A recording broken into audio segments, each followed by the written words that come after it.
We have to focus on the underlying causes. This is our superpower. You parent who you are. If you're going to choose to be bothered by small things, how often will you be bothered? I generally start with validation. We can hold the standard without screaming or yelling or threatening. They know that you're going to help them through these difficult emotions. Right. Ladies and gentlemen, welcome to the Extraordinary Family Life Podcast. We're your hosts, Greg and Rachel Denning. As always, bringing you the goods to help you create your own extraordinary family life. However that looks for you, your own unique, wonderful dreams and happiness. And man, we think about this all the time. Like Rachel and I are talking about this, thinking about this, writing about it. We love this. Like we love families and marriages and children. And we want you to enjoy the happiness and bliss and success and the results that are totally possible. And we created that for our family. And if we can do it, you can totally do it. Because we're nobody special. Right. We're not like, we don't have magical powers or we're not aliens or anything like that. So we're just like, well, this is what works. And we experimented a ton. Yeah. We tried a different thing. There's a lot of trial and error. Mad. Yeah. And so, we could recommend the 1,000 books each that we've read. And you can read them all. Yeah. And which is fantastic. And you can try it. And then by the time your kids are gone, you're like, no, you should have done that differently. But that's why we're trying to take all that we've learned with working with thousands of families across all kinds of continents and give you the stuff that just works. Yes. And a lot of it is big picture philosophy and strategy. Like, okay, here's the core principle. Here's the overarching idea. Here's the foundational core value. So we got to go big, and then we come all the way into very specific strategies. Which I think that honestly, you and I spend a lot of time in that space, kind of the bigger picture, the philosophy, the underlying framework, or, it's the bigger picture. But we are trying to get more specific with some of the actual details, like on the day-to-day, what does this look like? How does this feel? What do I say? And so especially today, that's something we're going to go through. We're literally going to give you scripts for one of the biggest problems that parents complain to us about. Their kids fighting, sibling rivalry, sibling conflict. And so we want to talk through that, not the philosophy behind it per se, although we'll do some of that, of course, but the scripts. Like, what do you say? How do you resolve these conflicts with your kids? And ideally, how do you resolve them long term? Right. And I know for me, one of the core reasons I like to focus on the big picture is because I hear a lot of so-called parenting experts giving specific strategies that, to me, now having worked with thousands of families, literally, is still like, man, those strategies are like straightening deck chairs on the Titanic. Like that sucker's going down. Yeah. And you can do all the little symptom management and you can stop the little problem here and the little problem there. But I'm like, if you don't address the core issues, who cares if you're dusting the windowsill and the house is on fire? Like it's going down. Yeah. And so we want to hit the big stuff, the meaningful stuff, to make sure the entire ship is moving in the direction you want to go. Your whole family's right. Yeah, exactly. So you want the ship moving forward, succeeding, winning, like 10 years from now, 20 years from now. What is this looking like? What are your kids like as superb adults and human beings? Not, whew, we survived the toddler stage. And then we survived the tweens. But by the time we got through it, our kids don't really like us. They don't really respect us. They don't want to spend time with us. Or with each other. Yeah. And they're bitter and resentful, and they go around complaining to everybody about their childhood. Yes. Like, we're trying to avoid all of that garbage. Right. So even as we talk about these things, we want to continue to remind you, as we often do, because that's what we focus on, is that we cannot only give attention to symptom management. We have to ultimately, especially if we want long-term lasting results, permanent results, we have to focus on the cause, the underlying causes, and on healing wounds or fixing broken bones, like if we want to keep using this analogy, instead of just putting Band-Aids on things or giving some medication that you're like, well, that's great. It might be a temporary fix, but it's not a long-term solution. It's not long-term healing. And when you create that long-term healing in your family, Because if your kids are fighting, there's an underlying issue, and it could very well be related to some sort of mental, emotional, I don't want to use the word trauma, but like, Let's, I'm thinking of the word infection. okay, I think this is fitting. yeah, Let's say you picked up a little infection, and maybe that came from even the generation before you, but you have this right. little infection, and you come in and you pass it along, and Mhm. there's an infection, and it keeps spreading. Right. And in So your order to child has a stop mental, it, emotional infection.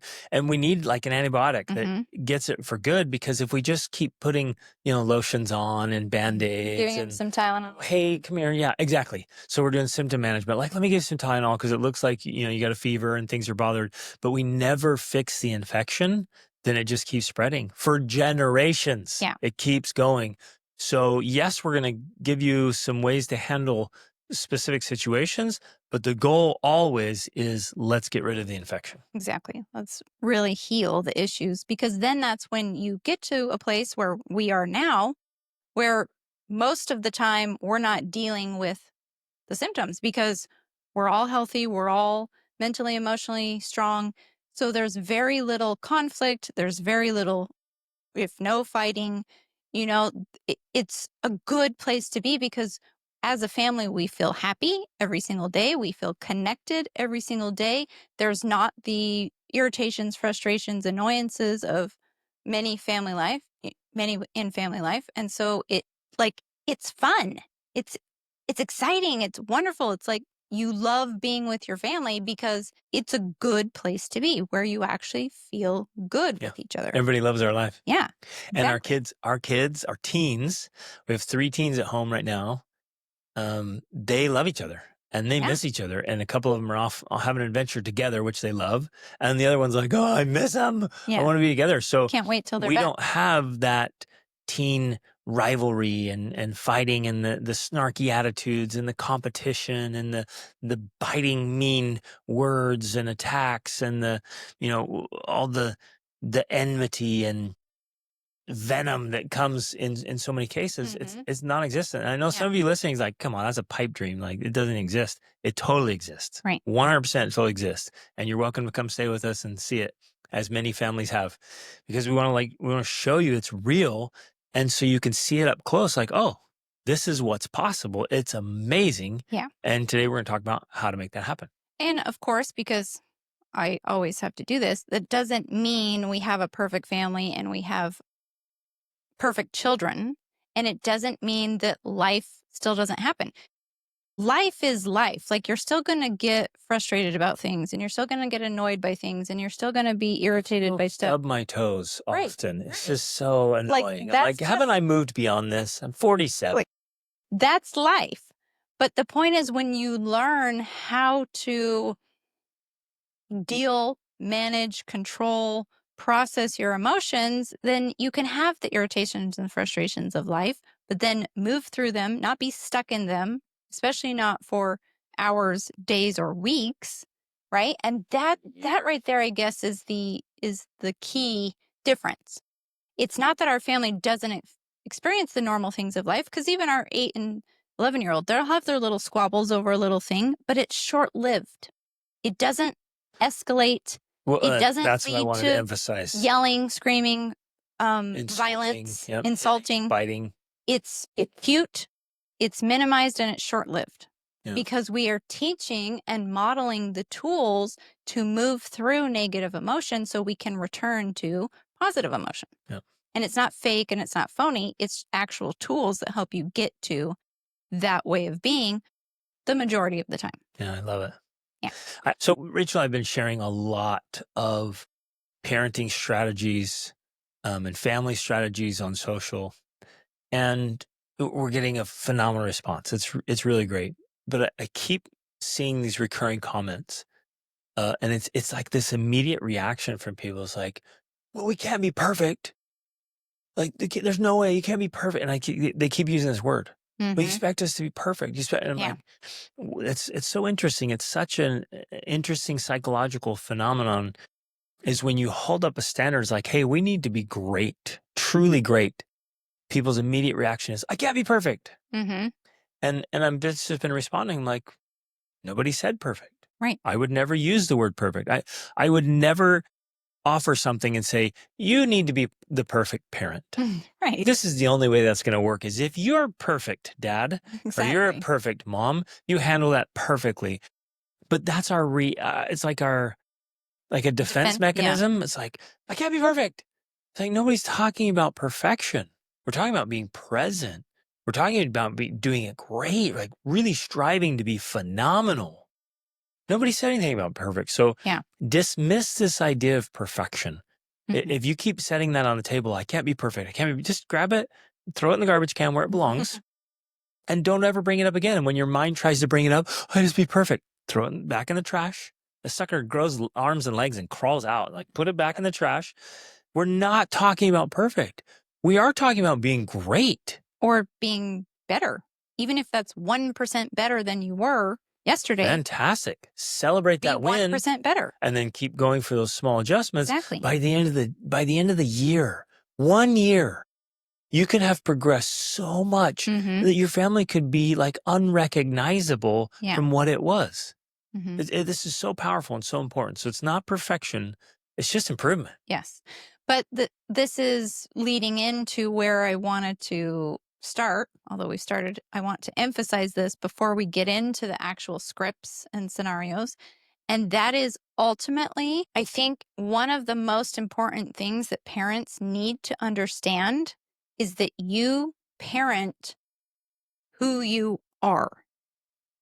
Now, that might sound strange when I say it like that, but what I'm trying to say to you is that as we go through these things, I could say something and you could say the same exact thing, and it's going to come across differently to your child because we are not the same people. We parent who we are. So who we are, our way of being, like the energy we carry, the love or hate or whatever it is that's within us that we have, that radiates, and that is how we parent. We can't not parent that way. Right.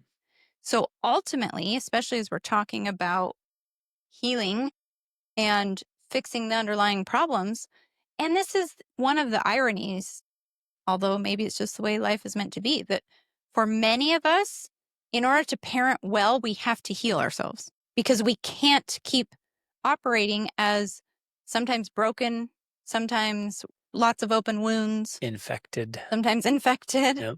We can't keep operating like that and expect to get different results. We have to heal. We have to grow. We have to get rid of the infections so that we can parent who we are as a healthy, emotionally, mentally stable person who then can show our children how to live in the world, how to interact with other people.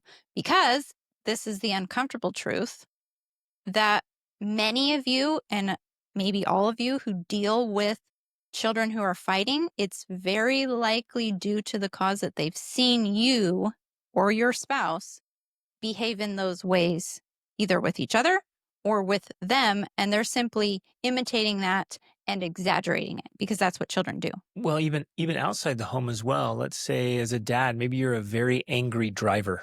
Yeah. And when you're on the road, it's just you're Mhm. cursing and yelling, that stupid idiot, and why you cut me off, and you're just Yeah. upset, or you're always cursing out the neighbor, or you come home and you complain and criticize about the people at church Or at work. or at work, or Mhm. maybe you're just a fighter. Maybe you're very contentious and cantankerous at work, Mhm. and you bring home that energy. And so you might in your head say, well, I don't fight at home. Mhm. I'm not fighting with my wife. I'm not fighting with my kids, but you fight all day Mhm. with coworkers or employees or um, customers or whatever it is. Like you're just, "Ah." And so then you come home with that energy. Well, you can't escape it because of what you're saying earlier. You teach what you are. Yeah. And so you bring home that energy and the kids absorb it. They pick up on it. They absorb it over years. They just slowly absorb it. And then they're fighters. And you're sitting like, why do our kids fight so much? Mhm. Well, it's because you, sir, are contentious. Right. Well, because children learn. I mean, we instinctively know this with babies, but we forget that this continues for the rest of their life pretty much. They learn by observing and imitating. They watch us, they hear us speak, and then they model it. And that's how they learn to walk. That's how they learn to talk. But it's also how they learn to interact with other people. It's how they learn to speak. It's how they learn to, well, speak, but to share their emotions. It's how they learn how to deal with emotion. So if And they see frustration you, and disappointment and things they don't like. if they see you when you're upset, frustrated, angry, behave in certain ways, then by the nature of their being, they think, oh, when I feel those emotions, that's how I behave. Mhm. That's what that means. And then as parents, we get upset at I'm laughing because it's actually so ironic. We get upset at them for simply imitating and exaggerating what we do. 100%. Now, the reason I'm talking about exaggeration is because that's what kids do. We may feel like, oh, well, our response was measured, it was controlled, it was all of this. Definitely justified Yeah, it was because I was justified. dealing with, money. Yeah, They're just dealing with their toys. exactly. Right. And they shouldn't be treating their siblings like that, where I can definitely treat my neighbor that way because it just costs me a lot of money. Exactly. Right. And they're not sitting there interpreting that No, and they're measuring not. that. They're like, oh, I saw Here's exactly. this emotion. Here's how I act this emotion out in the world. And so I'm going to do that with my sibling because I've seen you do that. Yeah. And they exaggerate because children do not have a fully developed prefrontal cortex. In fact, it doesn't become fully developed until the age of 25. So they don't have that regulating factor. That's why it's exaggerated because they don't have the same prefrontal cortex you do to kind of keep it in check or keep it calm. Yeah. So that's at least the psychology and the biology of what's happening. So we need to start there. You have to know, I would say 100%, they're watching you and modeling it. That's where the fighting is coming from. Boom. And So take a look, just take a quick look at yourself, mom and dad. Are you like, what's your predominant emotion? What are you feeling most of the time? What's your predominant behavior? What's your predominant disposition? How often are you getting upset? And when you're getting upset, what are you doing about it? How do you handle mistakes and failures? How do you handle interactions with other people? disappointment or, yeah, All of that. conflict. So, yes, how do you handle conflict when Right. something happens at the grocery store or at the bank or the dentist office or in traffic? How do you respond to it? That's going to give you a clue of why your kids are behaving the way they're Exactly. behaving. Because they are paying attention, they're Yep. watching, and they're copying it. All right. So, with that foundational understanding, which ultimately is the key, and, we're essentially saying, and we know this isn't easy, we're essentially saying if you want to get rid of the problem for good, you have to start by changing yourself so that you become a different person who models that for your children. So that ultimately, if you did that one thing, you honestly wouldn't have to say a thing because your children would see how to operate in the world and they would copy it. They would model it. Now, that doesn't mean that there's still not some things we can do to make this process better and easier by giving our kids the tools. And again, it's easier if you already have the tools. If you don't have the tools, that's probably why you're here listening, because you're like, I don't have the tools. I don't know what to do. When you gain the tools because of your own growth journey, it's so much easier to give that to your kids because you're like, oh, I've walked the path. I know what to do because I've done it myself. So you have something more to give them. But when you give them the tools, now they actually have something to work with instead of like, oh, well, I'm just copying you or I'm going off what I saw or heard or the media or my friends or whatever. They have tools to know how to handle the situation more effectively as they continue to grow in their development. Absolutely. And you and I have done episodes. I did episodes on my podcast about emotional mastery and helping yourself manage your emotions, helping your kids manage their emotions. So that's the first place to start here is getting those specific tools for managing emotions yourselves and being in charge of what's going on. Yeah. That is going to be an absolute game changer in the overall family dynamics and culture, the feeling there, and the habitual patterns that are happening inside your family. Yeah, exactly. And I'm going to say this out loud because I just thought about it. because we totally recommend doing writing exercises and stuff to help you process negative emotions and get rid of them. That's all going to help you calm down and be more in control. And so we should actually create a resource, like a PDF or something that can help guide people through that, because it's a very powerful practice that we give to all of our coaching clients Yep. and that we've done ourselves many times. Just my thought there. Love it. Okay. So, as we get into this, I do also want to remind you of a few other things. Um, like we're going to give some scripts, and we're going to probably both give, how I would say it or how you would say it. And so we want you to know, like, there's no one size fits all. There's no just like, oh, say this exactly and that's going to work every time. There's some intuition and some wisdom that is involved. You have to be able to say it in the right tone. You need to use the right timing. And the right tool. Yeah. Sometimes humor works. Sometimes it's It's the wrong thing. bad timing for Yes. humor. Right. So sometimes you're going to use humor, and sometimes you're going to just mirror their emotion and help them feel that you empathize with them. So we I- do have to kind of feel that out and not just be like, oh, well, the Denning said to say this funny thing at this moment. And then you try it and you're like, oh, well, that didn't work. I want to Because you emphasize have to use wisdom. it's different with each child as well. Yes. So Every child's going like to our respond. two older differently. sons, our approaches with them had to be vastly different. I thought, man, boys are boys, and here two boys are close in age. I'll just use the same strategy and Right. tactic or tool. It didn't work Mm-hmm. because they were so different. Yeah. With one of them, a very soft touch was plenty. With the other one, the soft touch was laughed at. I'm like, oh, okay, well that didn't work. And vice versa. If I came down too hard on one son, it's like it was crushing and hurtful. It's like, well, that was way too much. And so each child will be different and unique. And so as we're giving these specific examples, you have to measure them out and see what's effective with each child and each situation. Yes, exactly. There's another thing too, and I feel like too many parents don't understand the power of this tool. And, say we give you a script of some things to do, and you, from the other side of the room, yell it across the room to your children. That's not going to work.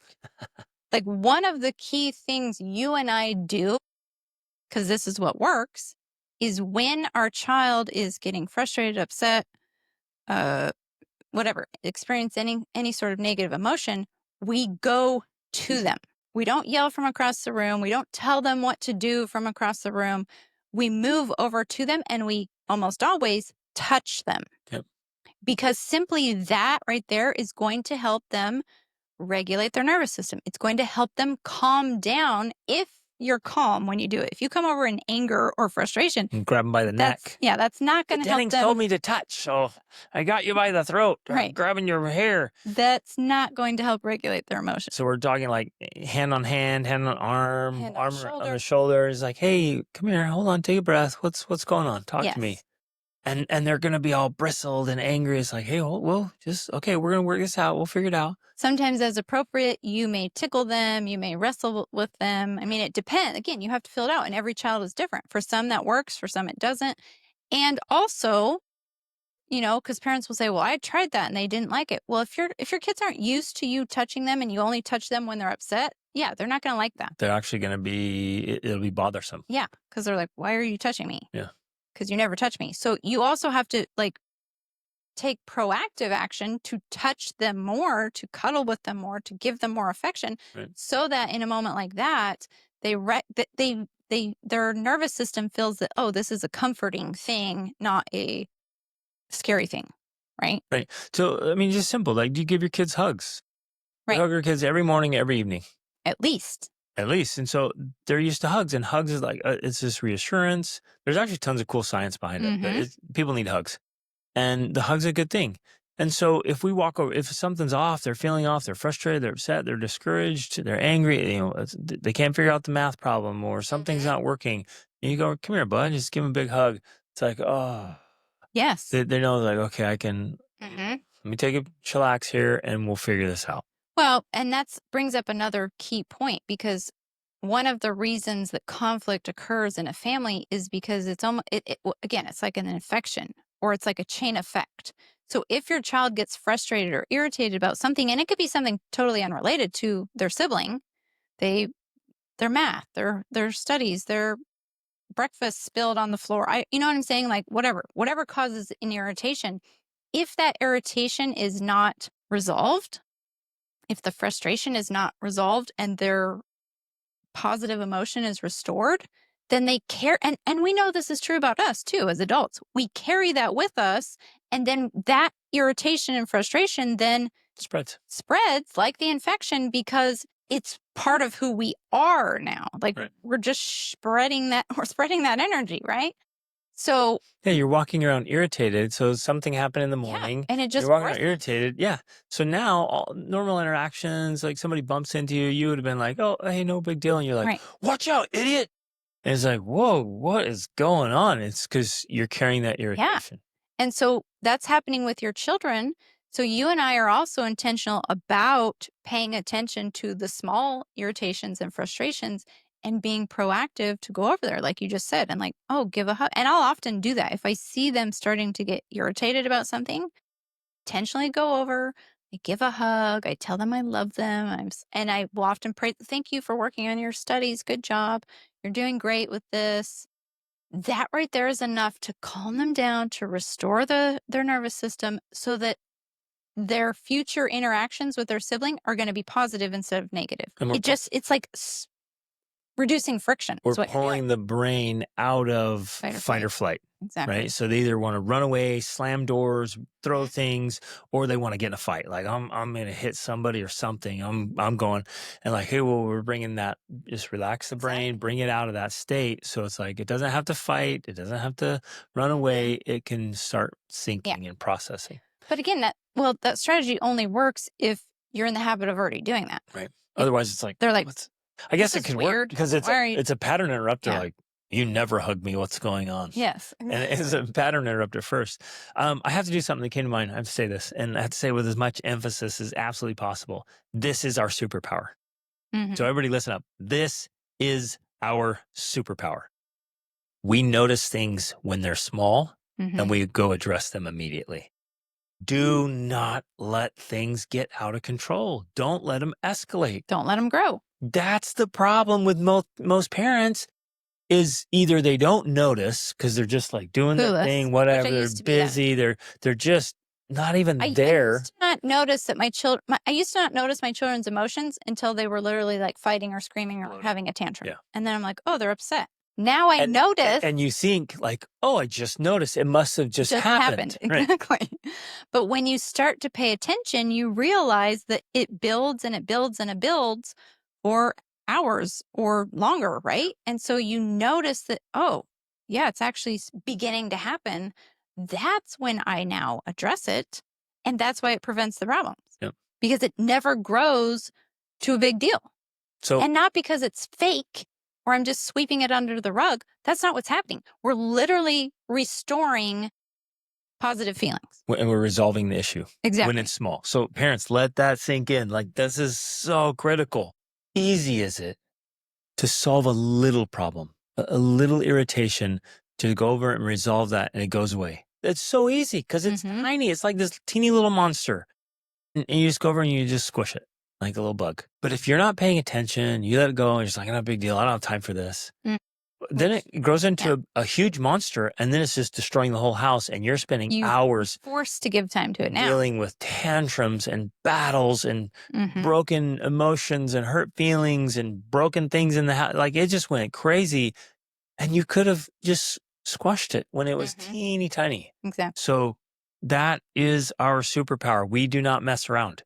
Yeah. When we see the littlest irritation, like, let's resolve it so we're all good. It happened this morning. Our 8-year-old, she wasn't feeling well. She was feeling off. I think she's a little dehydrated, a little hungry. A little bit too late This last night. this is critical, you guys. Like, the first thing in our heads, Rachel and I was like, okay, something's off. We're immediately thinking, do they need sleep? Do they need rest? Do they need food? Do they need water? Like, what's going on here? Do they just need some cuddling? We're immediately thinking like the core four, right? And so she was like, I could hear her just like, and she was trying to do her studies and it was bothersome. So I'm like, boom, let's immediately get over there. Hey, you feeling all right? Are you off? And she's like, oh, I have a headache. I'm like, oh, come here. I brought her some water. Mhm. Like, we talked to her. It's like, "It's okay. We'll help you." You went over and helped her with this little, Hard assignment. assignment she was working on, and I Mhm. got her some food, and did you notice, like, after she had a couple bites and you helped her, she was as happy as can be and Right. pleasant and positive and playful and making jokes and doing stuff, and it's like, she went from thirsty, hungry, tired, frustrated to, "I feel fantastic. Right. What a great day." Exactly. Yeah. Now, I do want to, of course, add, we have to always throw this in here. This is not, we're not recommending that you are helicopter parents who avoid all discomfort and challenge in your child's life because you don't want them to be frustrated or irritated or whatever. Right. We're not talking about that. And in fact, Nor we intentionally facilitate challenge in our children's lives so they can learn that. We're helping them process, and we're not doing it Yes. for them. So we're not advocating that you're always there hovering and jump in Protecting them. first thing Yeah. and do it for them. We're not. Please, please, please do not resolve your children's challenges or frustrations or difficulties for them. Don't do it for them. Help them do it. Give them the Right. tools to do it well. Don't do it for them.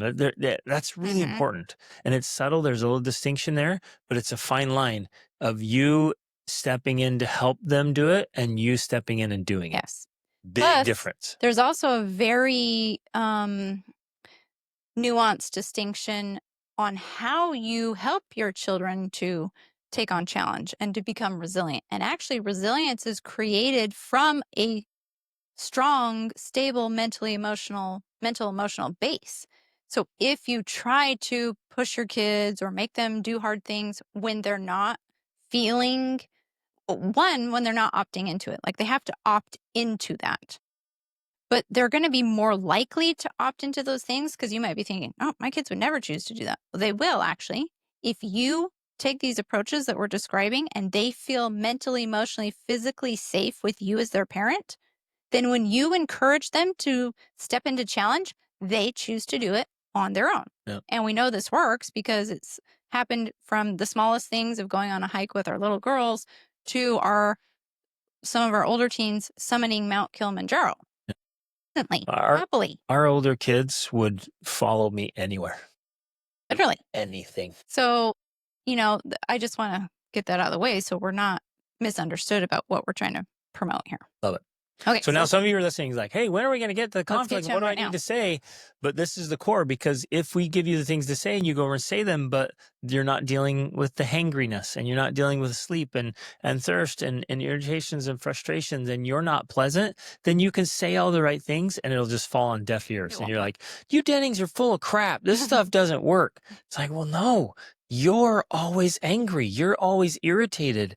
You're ranting and raving at the government and politics and Hmm. the stupid neighbors and the idiots in that political field, or those horrible blah blah blah whatever, and you're a racist and a bigot and a prejudice, and then you're like, "But I said the right things to my kids." I'm like, "So what?"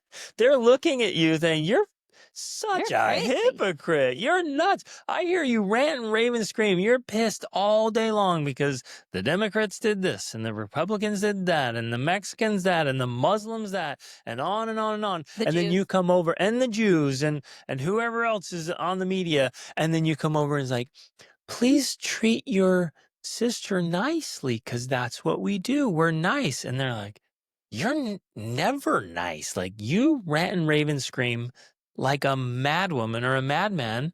And now you're telling me that we're nice? This doesn't match up." Right. Because if you don't live the message, you suck as the messenger. Yep. So you have to live the message. Okay, let's get into some of them. First one, she took my toy.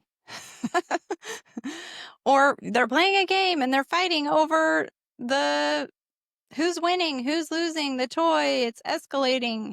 Let's do stuff in space first. You touched my thing, you took my toy, and this goes from toddlers to teens. Right. Like, "Oh, hey, you touched my shirt, or you moved A my war thing, of or possession. you picked up my Legos, or you touched Put stuff on my you're bed. playing with my volleyball. I didn't say you could play with my volleyball. Why are you touching my stuff?" Right. And naturally, humans are very possessive, and it starts with kids. Like, Yeah. this is mine, and they want to hold on to things, and they want to control things, and they want to have space, and it's the desire we have to have some control and to Hmm. have possession, right?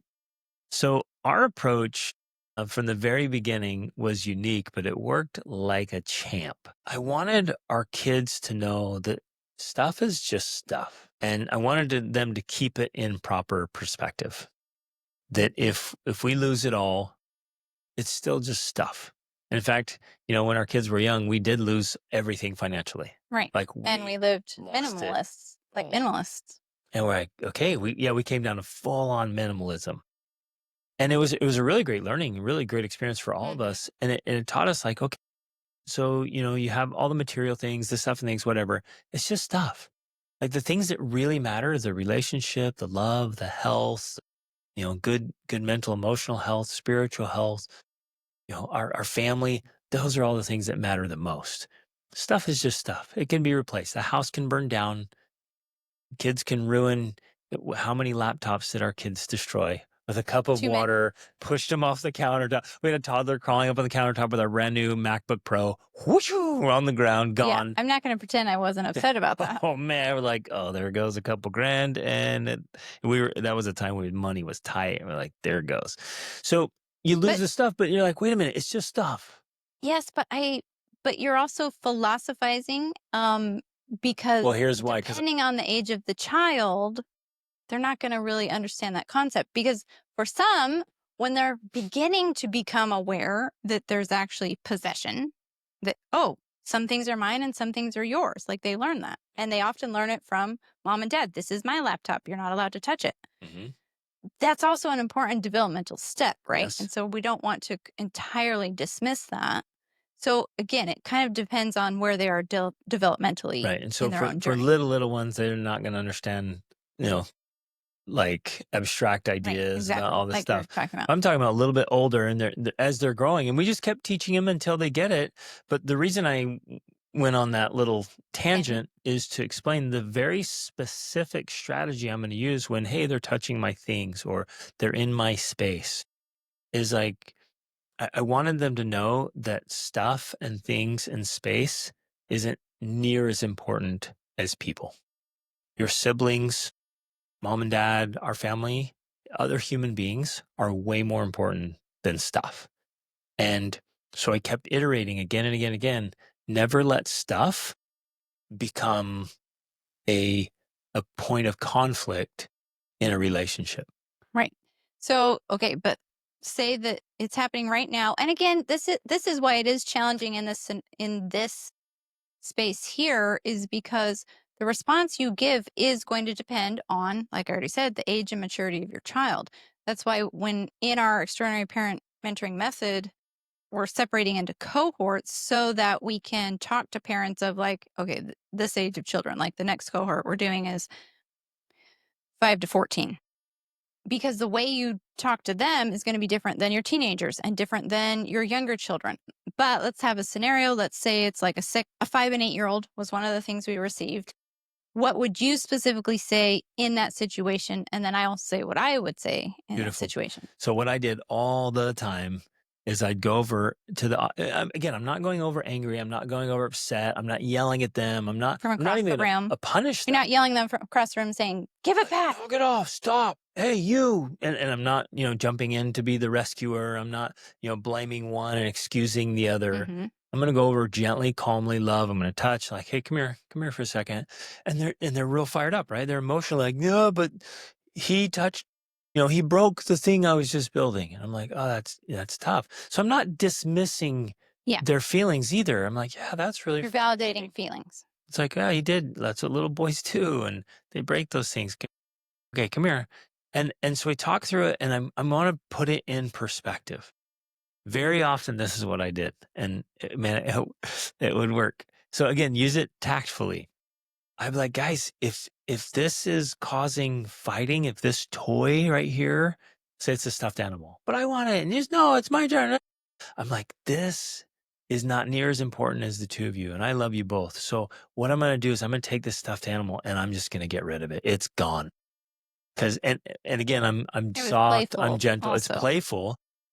Like, I never want you which guys to fight. because your kids already know your personality, that you would tease them like Well, that when I'm about playful, things. but then I would do things I'm like, it's not it's not worth it, you guys. If this is going to be a source of fighting, we're just better off without it.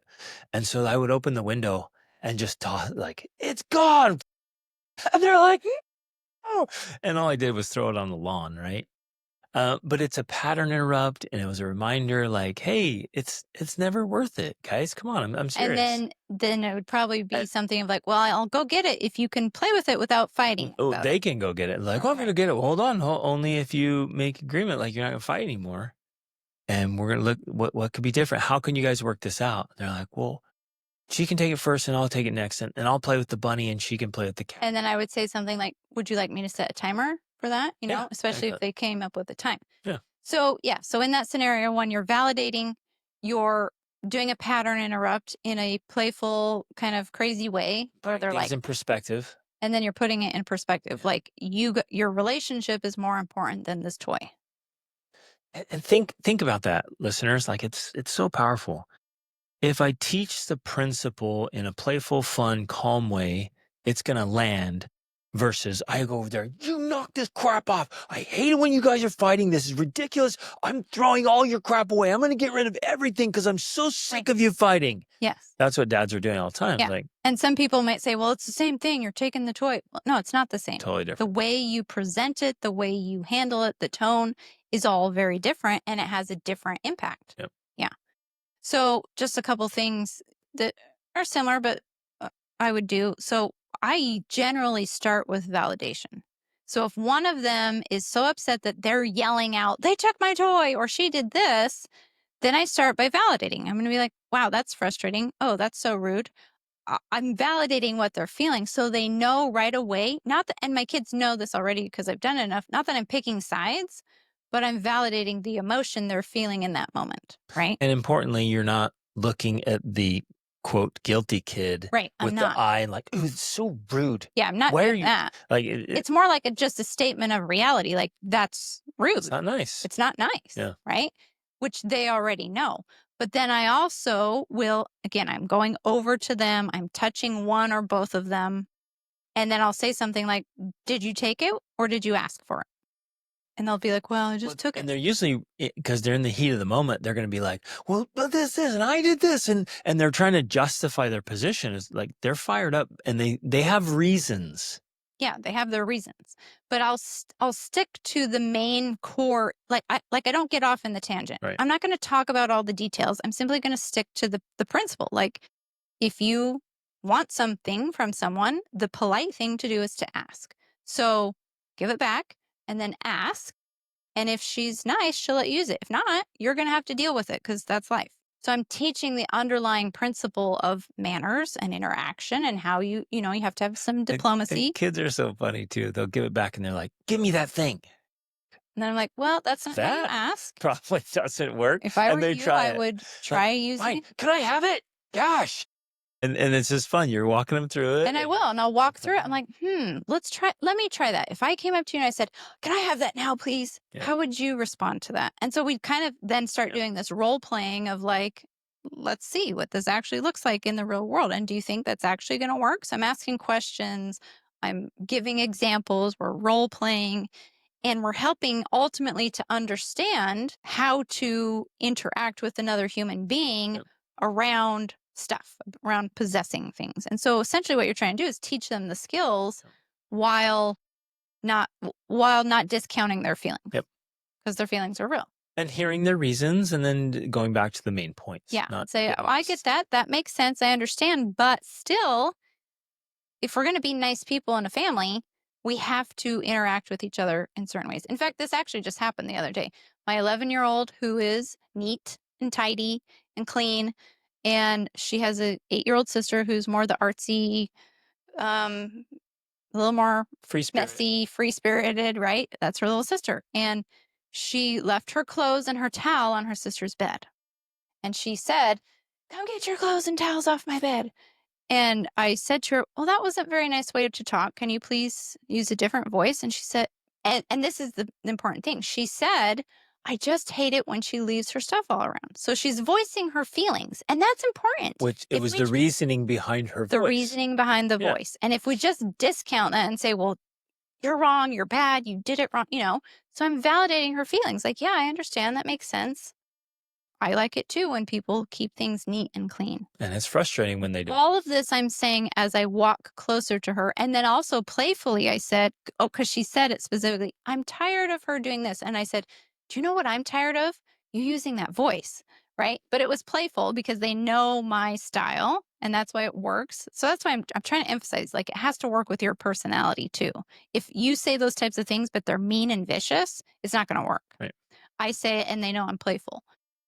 While I'm saying that, with a smile on my face and laughing, I'm walking over to her. I put my arm around her and I say, I understand. And that is frustrating. But because we love each other and because we want to have a happy family, we have to speak to each other in nice ways and be a little bit of forgiving of our quirkiness or our individual differences, right? She's younger and she Exactly. hasn't yet learned to be as clean and neat Yeah. as you. And so immediately that calmed her down. So she felt better. And then they went throughout the day and had no more fighting or issues because I had resolved the underlying emotions Yep. while at the same time holding a boundary and standard and giving examples and reasons why we behave that way.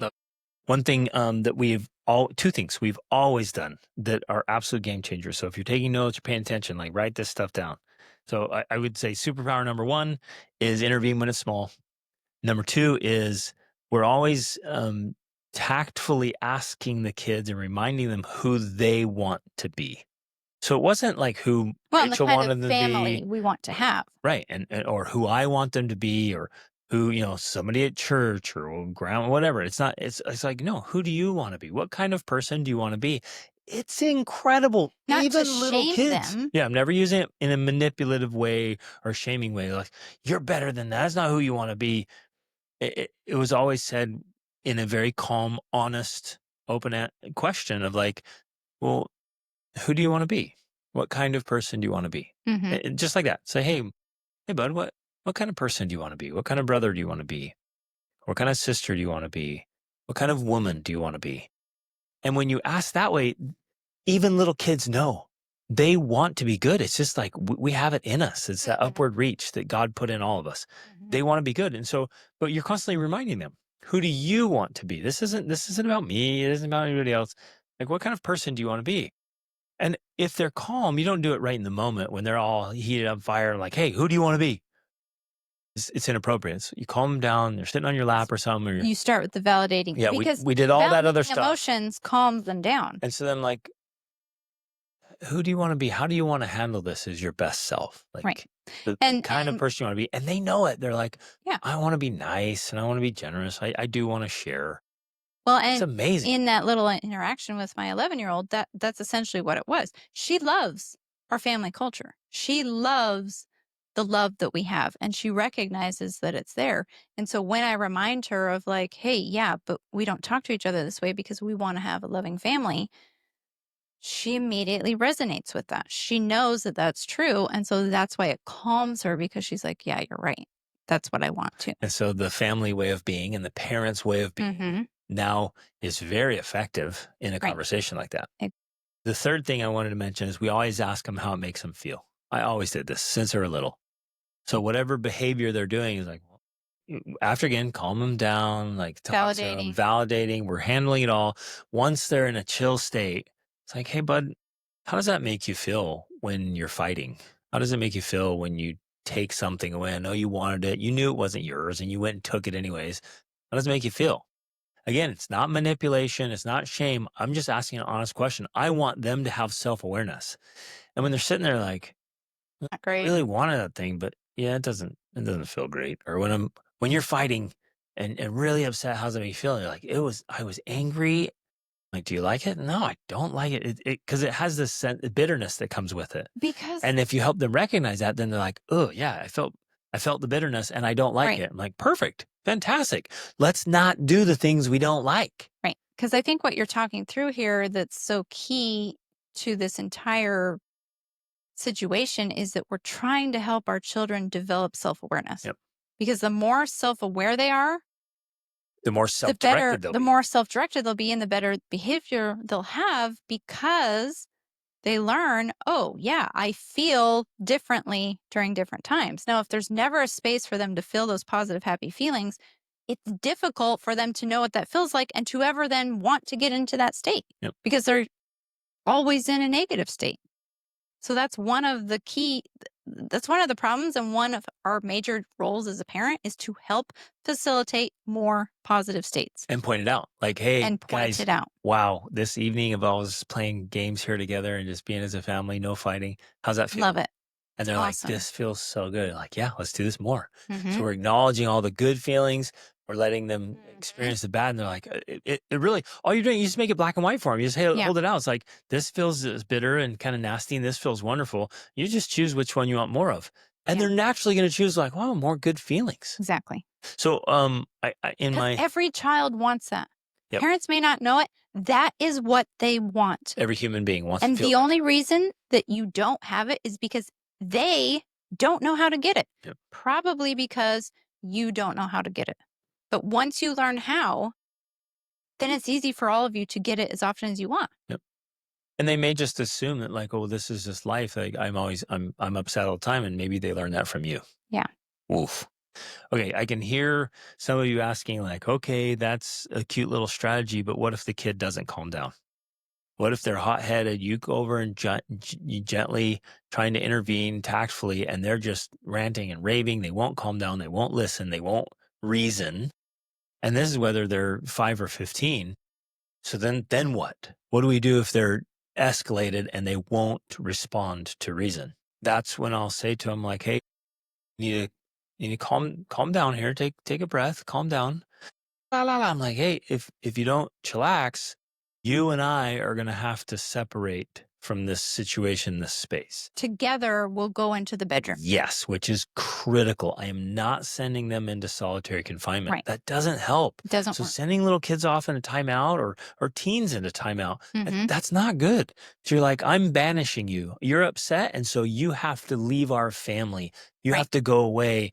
Now, obviously there's a lesson there of like when we behave this way, we're not allowed in the tribe, and the tribe doesn't want us around. We literally get isolated when our behavior is poor. But Hmm. when we're trying to teach this, I'm like, you and I are gonna go away here. We're gonna go in this room. I'm gonna help you calm down. Right. So that they know that you as the parent, the most important person in their life who's there to teach them and mentor them, you're not abandoning them. Yep. You're going to help them through these difficult Right. emotions. Because if they're not settling down and they're not responding, it's because they're so heightened.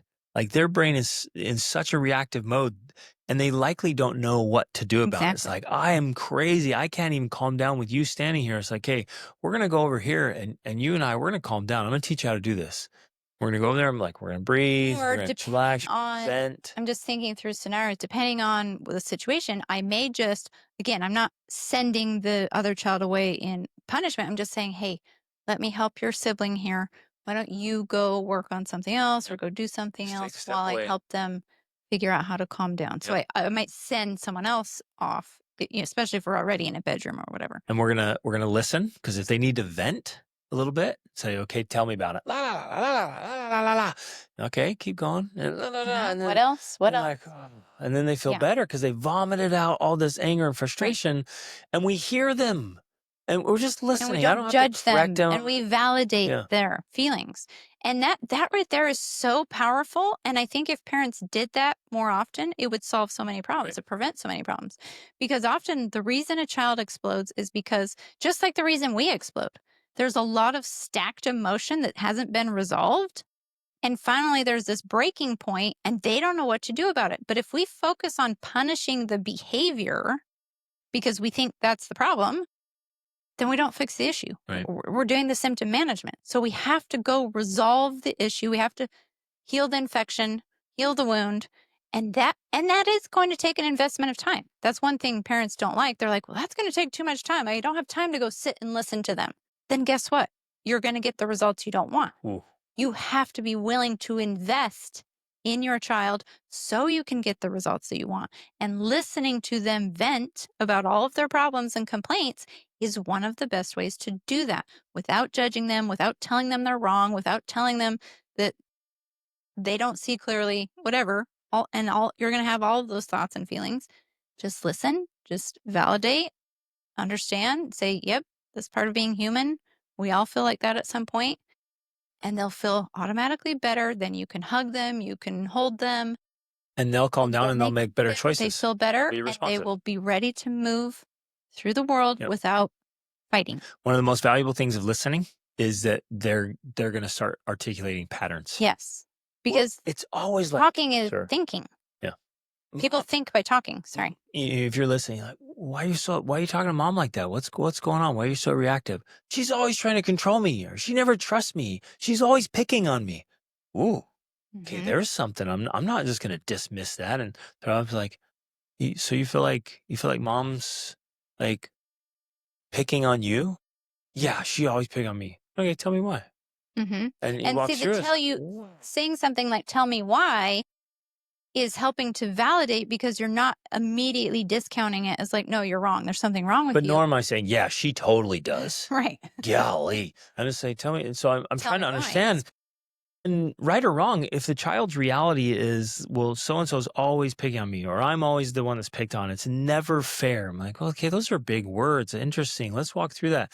If they feel like there's a pattern of injustice, Mm-hmm. then the next little thing that happens is going to be a big explosion because it's Adding stacking. to the stack of Yeah. injustice. So it's like, this is so infuriating. I'm like, oh, that's why we're getting these really big Exactly. emotions, because they feel like this is a pattern of injustice. Mm-hmm. I'm just being wronged all the time. Mm-hmm. So now I'm like, boom, there's the cause. And as a parent, I'm going to talk to Rachel. I'm like, we're going to go solve the cause of this Right. pattern Mm-hmm. instead of just dealing with the symptom every time. Exactly. Yes. Super powerful strategy. Okay. Good. Let's go to the second one. This one has to do with antagonizing. So he's always annoying me. He's touching me. He's in my space. Kids are funny too. They like to poke or pinch or hit, or like every once in a while they just get this little streak of like, I'm gonna do something annoying right now, and they'll like slap. We saw it the other day, these little sisters that were here visiting, and one of them just punched her. I'm like, out of nowhere. And man, she was on it. She's like, fights on now. And even with like, I reached out to try to intervene. Mom reached out to try to intervene. She's like, I'm gonna throw punches. Like, Yeah. I'm getting justice here because she hit me. I'm gonna get her back. Yeah. And there's that sense of revenge and retribution, and I'm gonna make this equal. And like they were throwing punches, and finally, I was like, look, if you want to punch somebody, come punch me. Here come, and they're like, no, and they're like, come on, and finally they came over, and then it became a little game. They were punching me in the stomach, Mm-hmm. and we were laughing, we're having a good time, and it totally diffused this little duke it out situation. But they'll do it. They'll do the things like you're saying. They'll purposely be annoying, or get in the space, whatever. What do you do then? So I generally will, and again, this depends on the age of the child. It depends on their maturity. It depends on what I already know about them. My 11-year-old can get annoyed with her 8-year-old sister, especially as she gets older now. She's more mature. She's growing up. She's She starting her also, cycle now, so she's going into adolescence. yeah, And so big changes in her body and her exactly. brain and her thinking and her way of being. And so she feels like, wow, I'm really maturing. I want to start leaning into the Yes. older ones. And oh, this little shadow of mine is Yes. annoying me, right? Right. And besides the fact that she's also someone who really does appreciate her alone time. She likes to be alone. So depending on all of those different things, that will determine the response. But I'll often say something like, go over, give her a hug, and like, oh, I'm sorry. Why are you feeling? I try to bring it, because our approach is always bringing back individual responsibility. Mm-hmm. So I'm never like, oh, yeah, she's doing annoying things. She might be, but that's not the point, because I'm trying to teach my daughter responsibility for her own feelings. So I'm like, why are you feeling annoyed? You see how that question reframes it? Because most of the time, the reason we're feeling annoyed by someone's behavior is because of our own feelings. Yep. Maybe we're hungry, we're hangry, we're tired, we didn't get enough sleep, we're frustrated or irritated about other things. This happens with parents too. Or So maybe if we have some little recognize, rule or expectation in our head that's like if not realistic. if we recognize that the annoyance is actually coming from within, then we can resolve that. And the quote unquote annoying behavior isn't an issue because we've removed the inner annoyance. So I know that about her. So I will go to her. I will hug her. First of all, I'm not going to get after her and be like, just get over it. Like, what's your problem? Stop. I'm like, oh, why are you feeling annoyed? And then she is going to vocalize some reasons. And if she is essentially something like, I just need some time to myself, I'm like, great. Lem- you can do that. Why don't you just say, hey, Sanji, I'm going to go take some time and do some things on my own because I need some space, and then if necessary, I help Sanji understand that that's okay. That's a normal part. Like I take some personal time, dad takes personal time. It's a normal thing to do, and that's okay. And you can switch that too. And so depending on the situation, you might switch it. And you'll talk to our 11-year-old and say, do you remember what it's like when you're 8 and you just want to play? And it's the coolest thing in the world to play. And you just wanted to play with your older siblings. Like it was just play, play, play, play, play. Please play with me. And you hated being alone. That's like, it means the world to her when you play Hmm. with her. Do you think you can go play with her for 10 minutes and then have some alone time? And she's like, oh, yeah. So you're giving them Or even perspective. tell her, because I will. I'll use that approach and remind her of again how much we do love being a family. And she's said before, like, oh, it'd be so sad to be a only child. So I remind her of those things while still validating her own personal desires, which are valid. So, and so I might say, okay, but if you do that after you go take your alone time, can you then play with her later? Right. So it's either before or after, but I give her the option. So then she's like, yeah, okay, yeah, I can do that. Love it. Another thing I'll do in situations like this, and these little situations literally can be infinite. Like they don't want to sit next to each other in the car. It's because we're too close. They're touching me. They're sitting right next. I hate when they sit next to me. Or their stuff is like all over. It's in my space. It's like all these little things, and it literally could be infinite. So one of the things we're constantly teaching our kids, and I'm even teaching my clients, is like only small people are bothered by small things. And I'll teach these lessons. We'll have it in, our family devotion. I'll teach it. But even in the moment, I'm like, and I'll kind of chuckle. I'm like, hold on. Did you hear what you just said? Yeah. It's so annoying. I'm like, wait, you're bothered because there's something right there next to you? Yeah. It's so annoying. I'm like, hold up. I'm like, let's get a little bit of perspective here. That it's important to emphasize what you're talking about, that we preempt certain scenarios, or perhaps it's a scenario that's occurred before.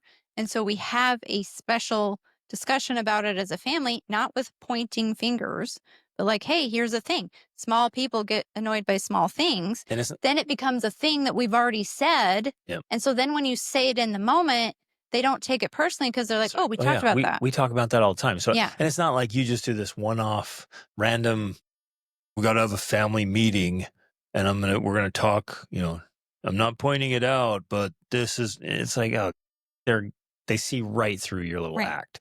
But we're constantly teaching principles, and this is one of them. So then I'll point out, I'm like, are you really going to choose to be bothered by that? Is that like, how does that make you feel? Is that the best self? Again, we're teaching the same principles, but I'm like, you're really going to be bothered that somebody has to sit next to you? I'm like, come on, like and again, here's the big principle we're constantly teaching. If you're going to choose to be bothered by small things, how often will you be bothered? And even a kid will get that, will be like, all the time. Like, yeah, you'll be upset all day, every day because something's stupid. Wouldn't it be better if you just decided not to be bothered by small things? And I'm teaching. Well, and we also put it into context because especially, if you're getting in the car and you're going somewhere and doing something, we could say, well, I guess if that bothers you, you could stay home. Yeah. If you don't want to sit next to them, all right, you don't have to come. And Again, not mean, not yeah, rude. but It's just like, like well, the natural consequences, if you don't want to sit in the car, then next to what are you someone going to do? else, yeah, I guess then you don't come in the car. Yeah. And once they start to realize the context of the larger environment and consequences involved, it's like, oh, well, yeah, I guess that's not a big deal. And Now, then, one of the things is our kids know when we say things like that we would actually carry them through. If they decided they were going to stay and they were too young, I'd be like, well, I guess I'm staying with you because you don't want to be bothered by sitting next to your sibling. and so they're all going to the beach or the water park or they're going to do something awesome, but you don't want to sit. So, okay, I guess we miss out. And the reason why we are willing to make those kinds of sacrifices is because we realize in the end, we're raising children. Yep. And natural consequences are the best ones to give. So I have literally missed out on percent. things so that our children learn the lesson that they chose because they didn't want to endure the small annoyance or whatever. Same. I've done the same. Yeah. And make sure that the consequence is natural. When we come up with arbitrary, weird, disconnected things, they just are resentful. They do not learn the lesson. They just Right. get mad that you took away something that was totally unrelated. But if the consequence is natural, it's the lesson's built in. They're like, Yeah. oh yeah, I didn't get to do that because I was acting annoying or I was choosing to be bothered by something insignificant. Right. Now, with our travel lifestyle, we'll also put it into perspective. We'll go smash into some crazy subway or some chicken bus in Central America, and There is they no force personal space. 4 people per bench in this old school bus from the 70s, and you're just crushed in there, and everybody stinks, and there's animals. And like, yeah, don't get bothered. Right. Keep things in Yeah. perspective. Like, wouldn't you remember that time we were in our nice car with everyone had their own seat and the Well, AC and you were upset? Like, then remember when we do, this moment. that's probably one of the reasons too, because when we do get in a car and we have our own space and we have like AC, our kids are like, They're this is like, the best. "Oh, this I is love the this. vibe." I mean, there are times we literally had to fight and smash our way onto a subway in Mexico City. Remember that? Oh yeah. Like, there was no way we were getting out of there. And I felt so bad. I was literally shoving on Rachel and the kids to fit them in this subway So we because didn't get separated. there was no way. Like, we're gonna lose each other. Like, "Yeah." And so we're smashed in there. Like, no wiggle room anywhere. You're like, hey, it's This is life. life. Like, and when you have perspective and you stop choosing to get upset over things, then it makes it easy where, for the most part, our kids don't get upset over little things and they can handle annoyances, difficulties. And we kept reminding them, kept teaching them. Now we'll have a flight canceled and then a delay, and then we miss the transfer and the wheels break off the luggage. And it's 1 o'clock in some random airport somewhere in the 5 in world the with morning. tons of luggage. And kids, the little ones are falling asleep. So I'm carrying one, my other son's carrying another. We're carrying all this luggage. And we're like, oh, and then we look at the map and it's like, oh my gosh, it's a 2-kilometer walk to the train or the bus. Like, Or the okay, let's go. hotel. Everybody's laughing and smiling, and they take it like a champ. Right. No complaining, no annoyance. I mean, they're even like, they're laughing about chuckling, like, oh, this will be a good story. Like, let's go. Because Yeah. we lean into, like, how could we possibly be annoyed by little dumb things? Right. And we remind them of the privilege of the opportunities that come with the annoyances. And so that's kind of the framework we also bring to our kids when they get annoyed about things or irritated. Like, hey, and we've said this, would you rather be an only child than you wouldn't have a sibling? Or she's on my bed. And it's like, well, you want me to take the bed and throw it out the window? Every once in a while, I'll do something like that. I'll just grab the mattress, be like, I'm good. I'm going to throw this out in the garage because I definitely don't want you guys fighting over it. So if you really don't like it, it's like, you don't need a bed. I'm good. And again, I'm not being mean or vindictive or whatever. I'm like, But let me just take the mattress out to the garage and you're good. create the paradigm shift of like, it's a privilege to have these things. Yeah. It's a privilege to have your siblings. It's a privilege to be in a family. These are good things, but they naturally come with irritations, annoyances, frustrations, like, because that's life. And so we have to learn to weigh those and be like, oh, yeah, actually, I would choose this. Another thing that I forgot to mention that fits with both of these is whenever they got possessive, like, she keeps getting on my bed. Like, well, I'm sorry, did you buy that bed? I must have missed that. Did you go with mom and buy a bed? Like, no. I'm like, oh, who bought it? Like, you did? Oh, so it's my bed. Okay, so what about this room? I forgot. Did you pay rent this month? Oh, you didn't? Wait, well, who pays the mortgage? Oh, I do. Oh, wait a minute. This is my room. So I'm letting you sleep in my room on my bed. That's so nice of me. Right. I think I'll let your sister sit on my bed too. And I just keep bringing this back and Yeah. like, it's just stuff and it's things and it's all mine. And at the same time, if they want personal space, great. We can arrange for Right. personal space. But the idea is it's really not yours. Right. Right. Just keep And it in then check. we will also use the thing where, like, oh, they took this or they won't give this back or they won't let me have that. I'll be like, oh, well, yeah, what about my stuff? Maybe I shouldn't let you have that. Or maybe I shouldn't be giving this to Right. this food or You're this. like, well, wait a minute. That's my fridge and all my food. So let's make a deal. You don't share with your sibling, and I won't share dinner with you. Right. Deal? And they're like, no. Okay. Okay. How about we If be I'm willing to sharing? share, you can be willing to share Because too. I share my couch with you every single day. I share my food with you every single day. Wait, the AC's on. Oh, the internet, the Wi-Fi, Yeah. all this. It's all mine. And then every once in a while, the kid will, they earn their own money and they buy something. This is mine. I bought it with my own money. I'm like, that's amazing. How did you earn that money? Well, I went over and worked for the neighbor. I'm like, well, who's the neighbor friends with? Like, how did that happen? Whose moped did you use And to then, get over yeah, there? and then you took the moped. And what tools did you use? Oh, yeah, all of that's mine.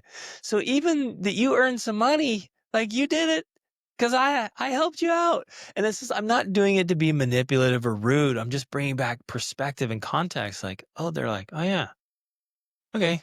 Like here I am trying to pick this fight over something that's like what my parents are actually sharing with me every single day in so many ways that I couldn't do on my own. And here I am being selfish about well, we don't do French fries because it's one of the worst things you could eat on the planet. But with a piece of steak or a bratwurst or whatever, it's like, they ate, some of my stuff. Like, oh, well, you eat my Yeah. stuff every day. So perspective matters big time. Okay, we are not making very fast progress here, but But next another one. we're No, hitting all the fundamentals. Like right, I'm trying to give you the big picture. I don't want to just give you walk up and say this and it'll solve the problem. right. I'm like, let's get under all the layers of it so it solves the big problem for Yes. good. Right. And I'm pointing this out, you guys. Our oldest is 22. We have 7 children. We don't have these issues in our family with 7 kids and all these years because we teach at the core level. We're trying to, for Rachel and for me, our core desire is let's remove this problem for good. Yeah. So it's not chronic. We have Right. had the problems, but it's not chronic and ongoing. They're acute. Yep. We're taking care of the core problem so it never happens again. Like for the next 10 years that you're in our house, we don't have that issue anymore. Rarely happen. Yeah. Because I would say that they sometimes reoccur as children go through ages and phases and they grow and mature. Sometimes you find yourself reteaching a similar lesson because they're like, for whatever reason. It's a reminder Yeah, or it's a whatever. reminder. Some of them will grab it though, and that's it. It's Yeah. done. Okay, next one. Stop copying me or mimicking. And of course, parents just get involved. It's annoying and they're like, stop doing that. You guys are being ridiculous. But We would probably start doing it. In fact, yeah, we have done it. we start copying them too. Yeah. Just to make it playful, especially because oftentimes something like that starts out as like a game where one of them is doing it and then one of them gets tired of it. And so then they get upset. And so we essentially what I do, especially in a scenario like that, is I remind them, hey, well, you did start out as playing a game. You wanted her to copy you. Now, if you're done having her copy you, just say, I'm done playing this game now. Can you please not copy me anymore? And worst case scenario, stop talking. Yep. Because they can't copy you. Actually, they will. If you stop talking, they'll stop talking Have too. them copy that. Or you can say with your little sibling, let's play the quiet game now instead. Right? So you're modeling, you're role playing how to respond to the situation depending on what's causing the irritation. And that's often that's something with like a younger age, and then there you can use any kind of diversion or distraction. Like, hey, let's do something else. Hey, that's when I would jump in and start wrestling or tickling or Yeah. hey, well, check this out. And you could just find a drawing, you could look up a cool video of dolphins and like and you might even, they're over there. I start noticing, right? We start noticing and they're starting to squabble and it's getting a little bit of annoying. I might pull up something I know they love and like, Look at this, guys. well, look at this lion. This is insane. I can't, what? And they come running. What is it? What is it? What is it? And I show them the video. Like, look how rad that is. Like, so cool. Oh, remember that time we were in Africa on the safari? Blah, blah, blah. And it's gone. Yeah. Right. And you just help them like, let's move on from that. We don't need to have a fight over it. Yep. Okay. So, but you're keeping it lighthearted.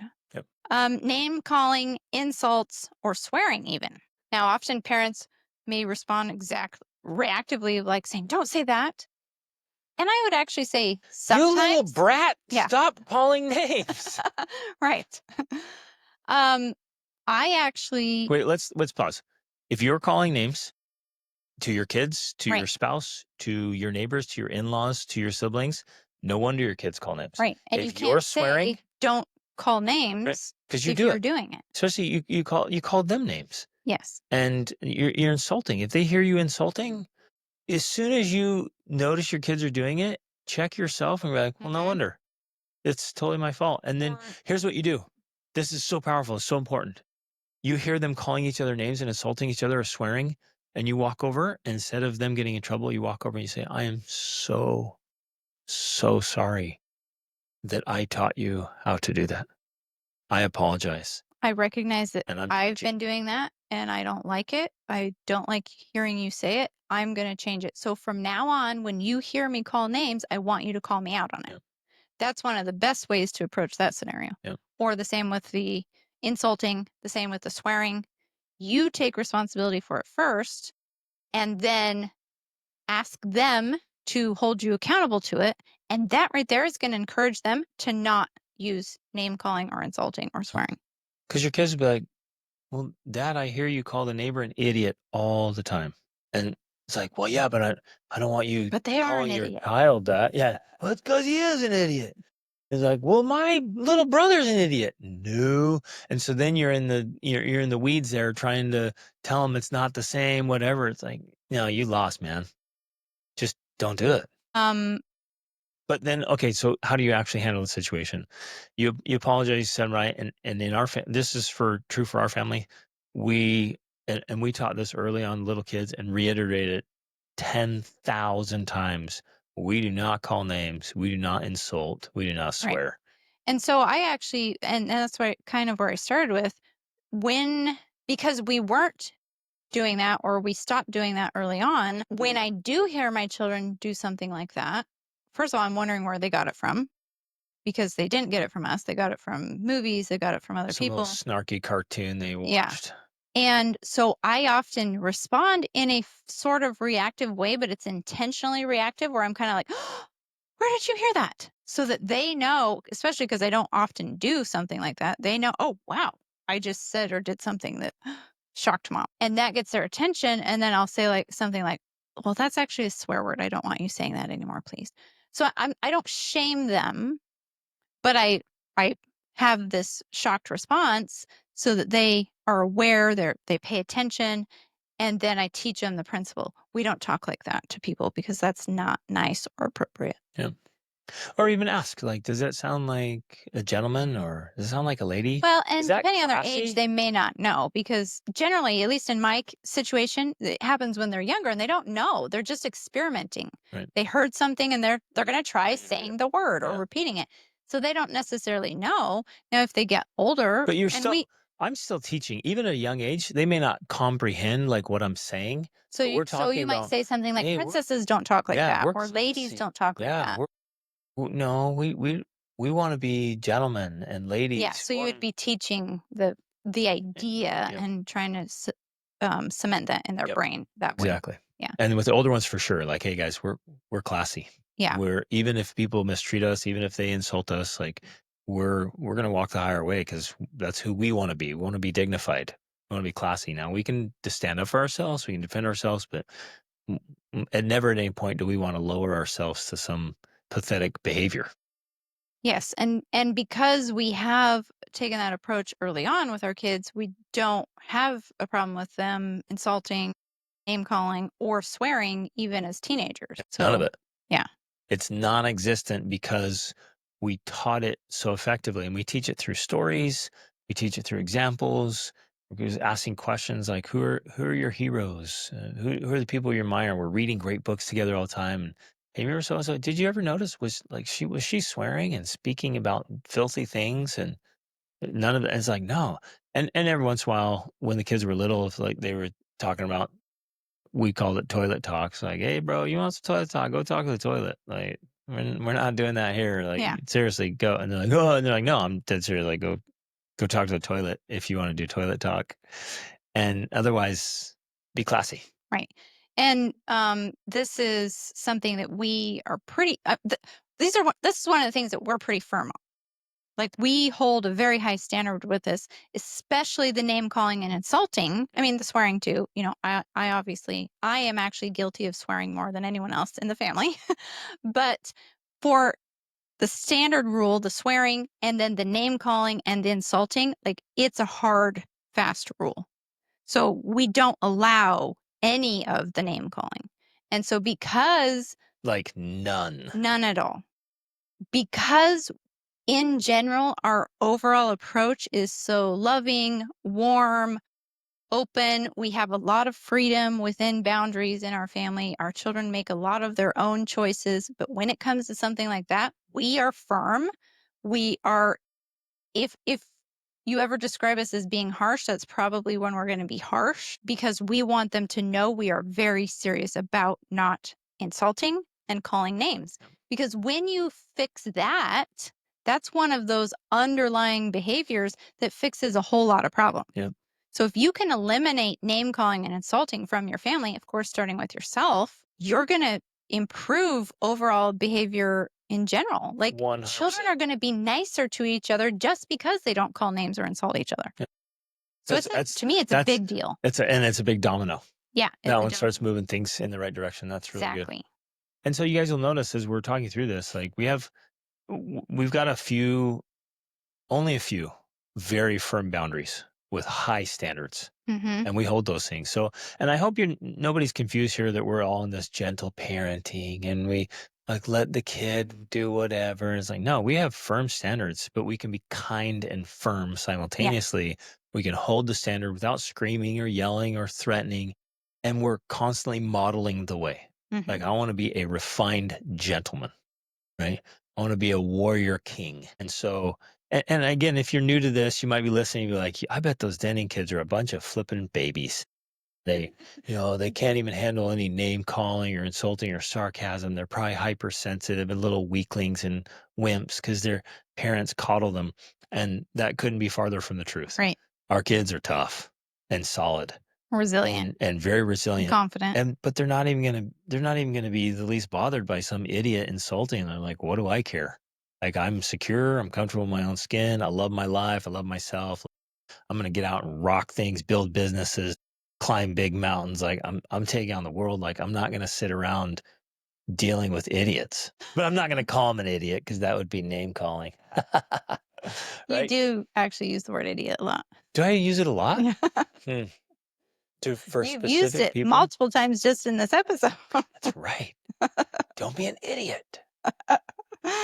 But I don't like I would use that. I'll use it as a placeholder for people who do behaviors. I rarely am using it for a specific individual. Yeah, that's And true. if it is for a specific individual, it is well earned. And my kids get that. Yeah. They know that. It Like, is mostly a generalized placeholder. It's a placeholder for certain Right. behaviors. Yeah. Yeah. Okay. Next, number 5. The older sibling snaps at the younger sibling. You know where they learned how to do that? From the parents, obviously. Yeah. Yeah. So stop snapping, parents. Because if you're snapping at your children, then as your children grow older, they think, They're gonna well, this snap is how at you young treat ones. Yeah. children. You snap at them. Same because with that's what criticism. parents So if do. you criticize the older Yeah. ones, what are the older ones going to do? They're going to criticize the younger ones. Yeah. I know you probably think that we blame everything on you, the parent, but That's because we do. that's because we do. And the reason we do is because we have learned firsthand from experience that if there are problems in our family, we, the adults, are at fault. Yep. It's our fault. It started because you started the family and the problem started with you. Yes. Yeah. So when you recognize that, it's actually very freeing. People avoid it because they think it's condemning or shaming or makes them feel guilty. But when you accept that, it's actually freeing because then you realize you have the responsibility, which means you have the power to change it. Yep. And when you have that power, it's empowering. So it's a good thing to know that it's your fault. And there's going to be times when you have to remind the older kids that they're not the parent that you are. You're like, Yeah. oh, I got So this. I'll say something like that. If they're getting after their sibling, I'll say, hey, I'm the mom. Let me be the mom. Something like that. Or I will say, hey, you're older. which means you Yeah. have the responsibility to take care of your younger siblings, not to XYZ. And to be kinder, to be more Yeah, mature. So because you're older. if you want to help correct a behavior, do it with real maturity. Yeah. Do Here it like as here's your a way best you self. could do it Yeah. better. And so again, I go into the role playing now as them being the older thing. And I will also teach my older children the the principle of what I'll call the emotional bank account. I can ask their siblings and them to do things that they can't ask them to do because I have a bigger emotional bank account with them. I, of course, gave birth to them. I raised them, but I'm constantly depositing into their emotional bank account every day with hugs and cuddles and love. So when I ask them something or I get after them, that's a withdrawal from that account, but I have enough capital in the account to make that withdrawal. Where the sibling is going to have less capital simply by the nature of being the sibling rather than the parent. And so they don't have as much capital to make withdrawals with. And so I have to tell them, you need to make more deposits if you want to be able to make those types of withdrawals. In some situations, the siblings might have more capital than parents do. Yeah, So parents, true. if you're not making big investments Hmm. in your deposits, like your kids might listen to each other more than they listen to you, and it's because of that account. Yeah. The, So, the other thing, I want to make it personal with the older child. If they're snapping, I want to just go talk to them about it, teach them the principle, and say, might bring something like, "Hey, you remember the other day when you broke that thing of mine? You remember how I handled it?" And like, yeah, he just came over, gave me a hug, told me it was okay, and asked me to help fix it. I'm like, boom. What if I'd come over and snapped and yelled at you and insulted you and called you names? How would that have made you feel? I'm like, yeah, I was so glad you were so nice about it that you didn't overreact. And yeah.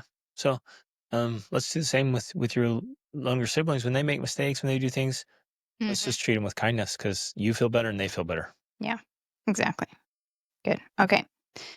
Number 6, fighting over fairness. Yeah. It's not fair.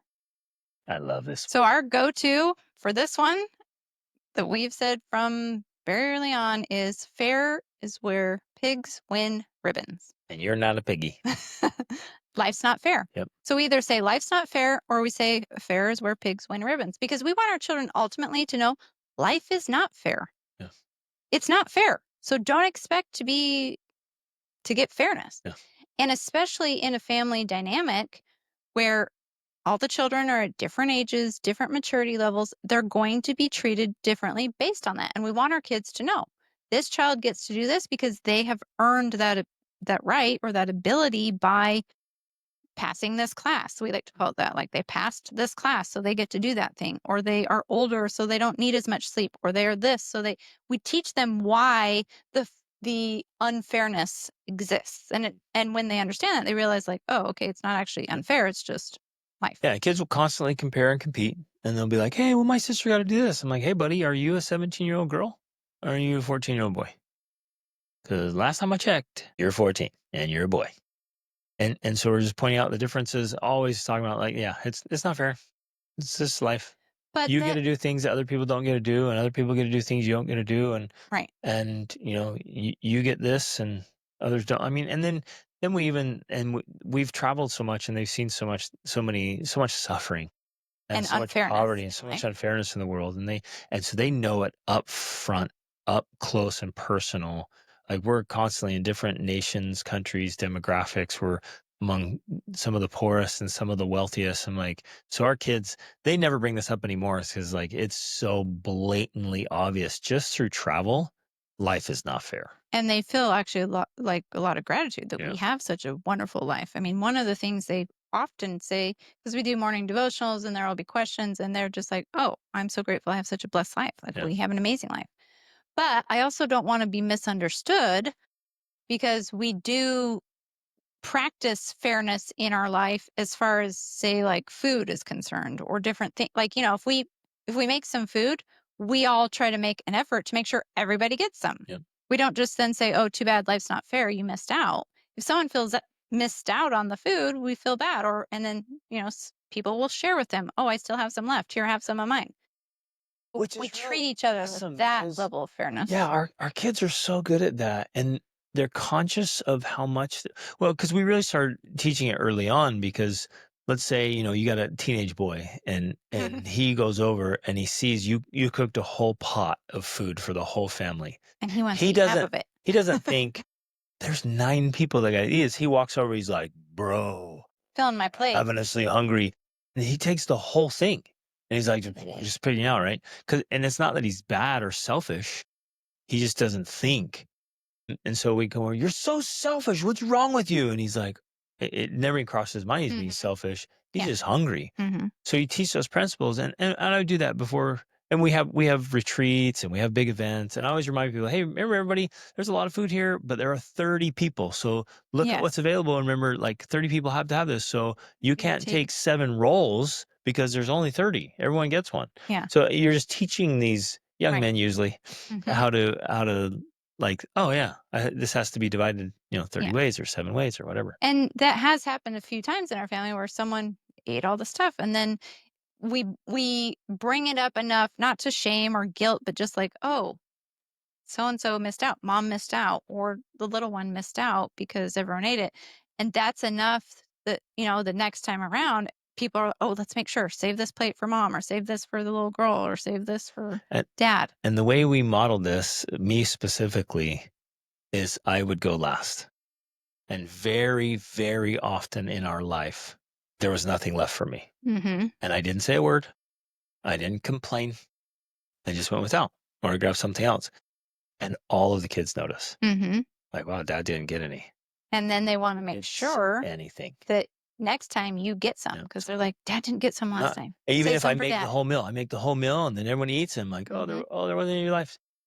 And some of the kids be like, "Oh, I got a couple bites left." I'm like, "Great, I'll have that," and have a couple bites. I'm like, "Dang, that was delicious, great." Mhm. And they're sitting there thinking, "Man, he made it and he didn't even get any." But I Mhm. don't complain. I don't guilt trip them. Nothing. Dads need to be able to serve more and need less, Mhm. and we need to be able to lead the way. So my kids, that's the other key with the fairness thing.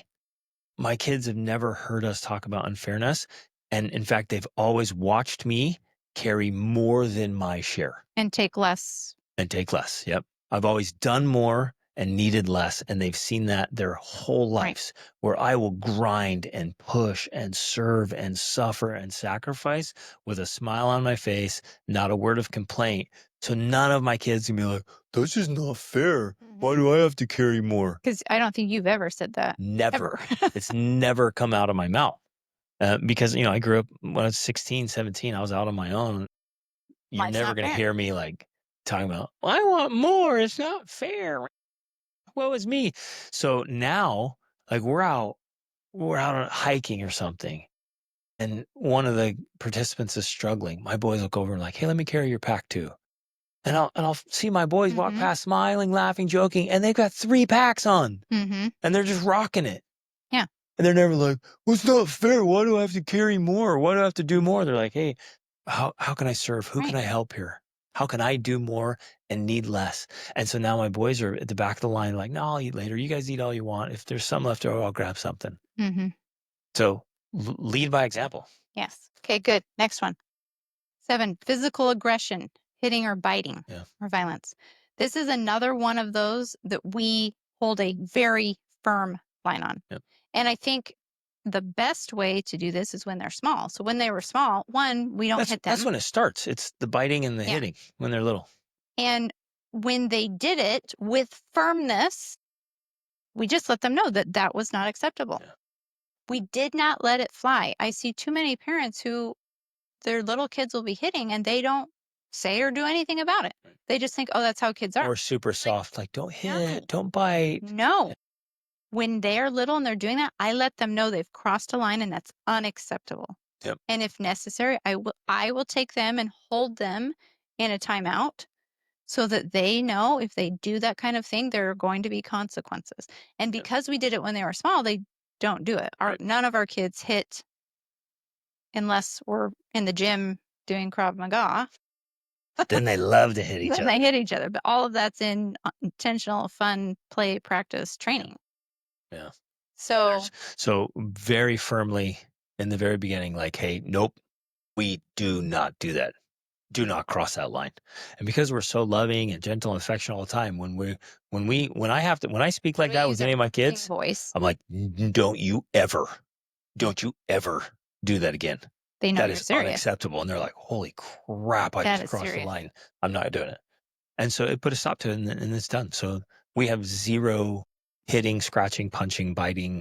There's no physical, there's no Meanness. physical meanness at all. Zero. Now there will be plenty of wrestling and roughhousing. So we and roughhouse a playing. ton, and I think that's an important element in all of this. I would suggest there's a few things that I would suggest like for all families, but I think every child should participate in some kind of martial art, some And kind or of physical roughhousing. outlet. 100%. You should be Yeah. roughhousing, wrestling, doing martial arts, and I think that's a good thing for our family too, is because Sibling. we roughhouse and we wrestle a lot, so much. But that's how you actually learn control. There's a lot of research on it, on how it helps their brain develop, and they learn more about the world and social interaction and self-regulation, exactly. and they learn about the movements of the body, and an accidental whap upside the head, they realize, man, that really hurts. Mm-hmm. And so they don't think unconsciously, I'm gonna go slap my sibling. They're like, well, I got accidentally hit one time. Yeah. Right. That rocked me. So Like, the I'm not doing that. roughhousing actually Gives reduces them context. the physical aggression. So kids who They have aren't getting a lot of the roughhousing are probably going to be more physically aggressive with their siblings. Exactly. But if you got a kid like hitting a boxing bag every day, and going to jujitsu or Krav Maga or even gymnastics, maybe. Gymnastics, yeah, you have a physical outlet, so you're just getting that out. You're moving your body. It feels good. You don't have this need to like, gosh, I just want to punch something. It's like, well, I went 3 times this week. Yeah. And punched until I was exhausted. Right. Like, I'm spent. I don't need to hit anything. Yeah. And now if you do have older children who haven't learned this younger on, then I would definitely do some serious intervention on this. Take the same approach with the name calling and insulting and say, I am sorry. I should have never.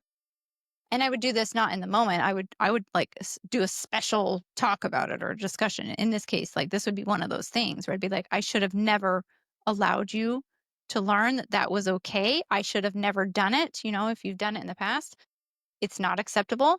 And I'm going to change it. And there will be serious consequences. If they're old enough, I would have them help you come up with the consequences. 100%. What That's what I was consequences just do you thinking. think we need to have for this? So 'Cause when it's they're not calm, okay. when they're in a really good state, Yeah. and you're talking about who you want to be, and they're like, yeah, this is amazing. If you learn how to ask good questions and have good conversations, your kids, they get it. Mhm. And they themselves will say, yeah, I feel so bad for hitting my sibling, and it makes me feel terrible. I do not want to do that.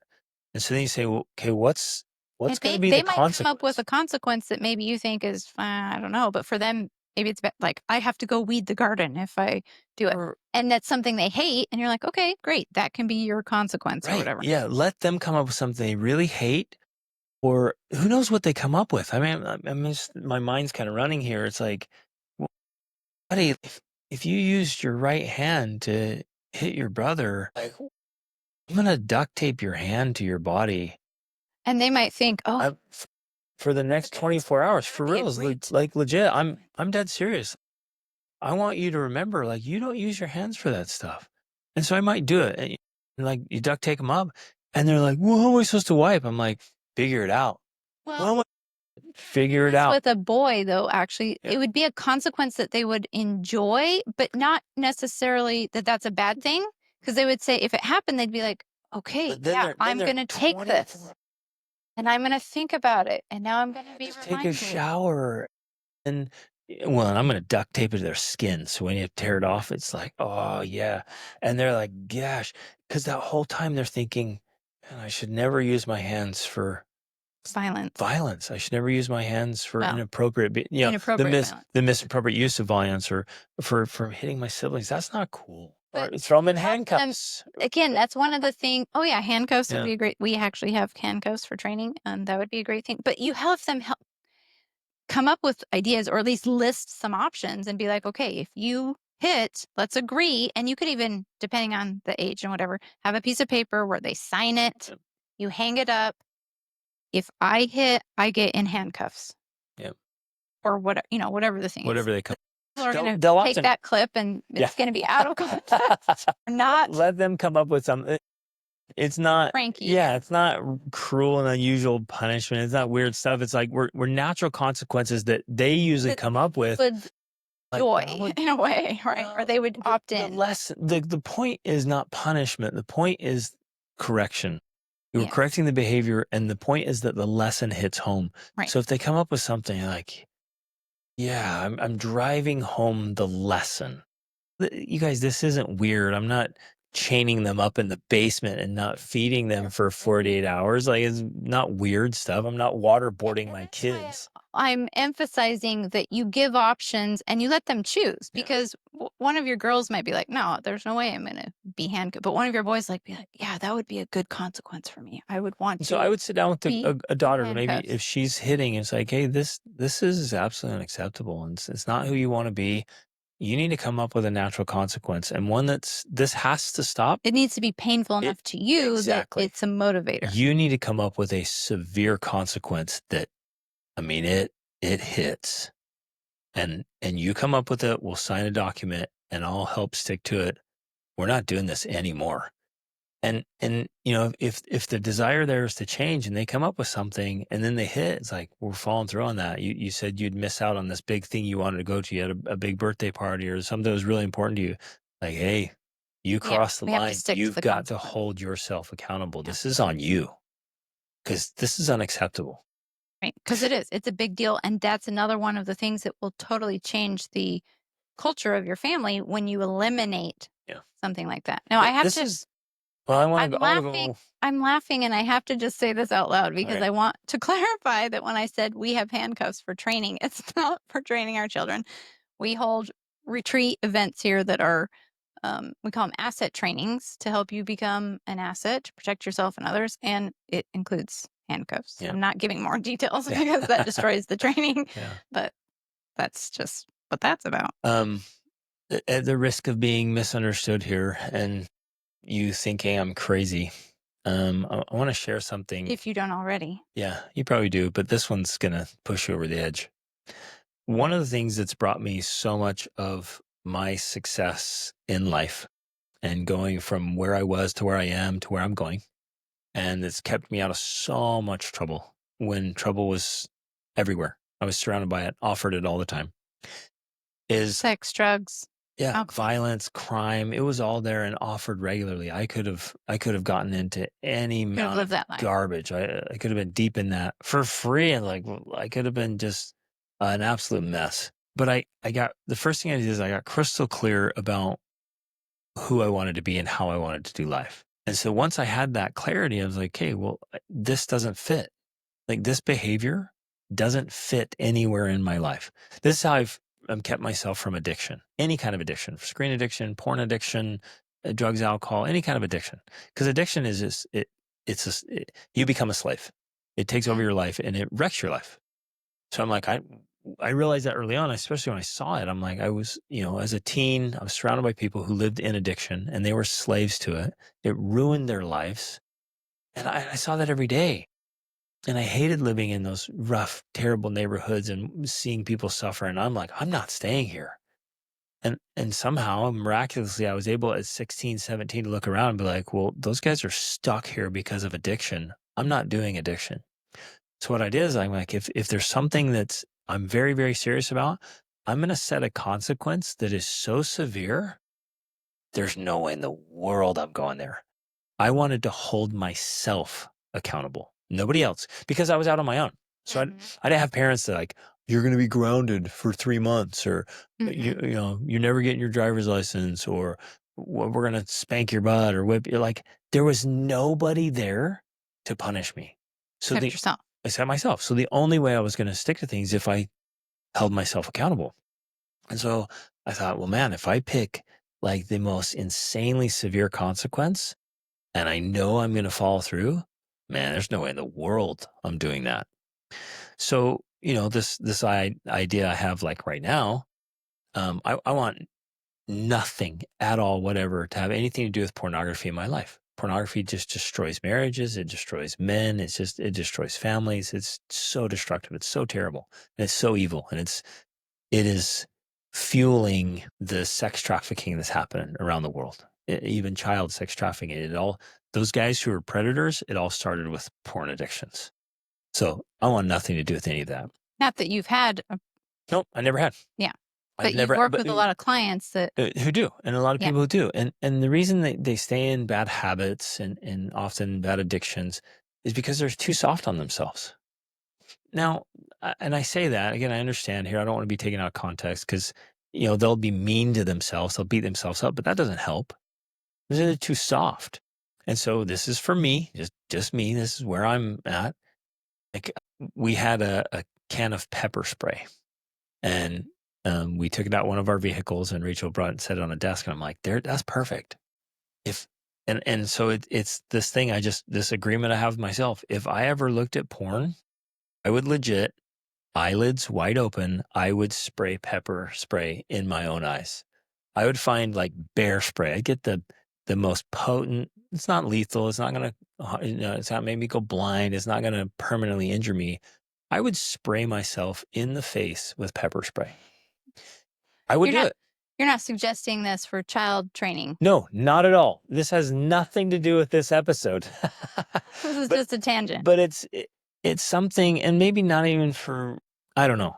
Just you guys, just listen. This is for me. This is how I operate. I'm teaching a principle that I've used for myself. And I think it ties in here is that because we're emphasizing so much the necessity for parents to change their way of being, and we're talking about like holding firm lines with our kids with certain things, never to that extreme, like you just talked about. And I would, for clarity, I would never do that to my kids. I'm like, my kids look at porn. Come here, son.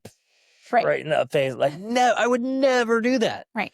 But what you're saying is that you, as an individual who is on a path of growth, which as all parents we should be, we have to come up with our own consequences to things so that it stops. It's motivating enough that we stop behavior. Yep.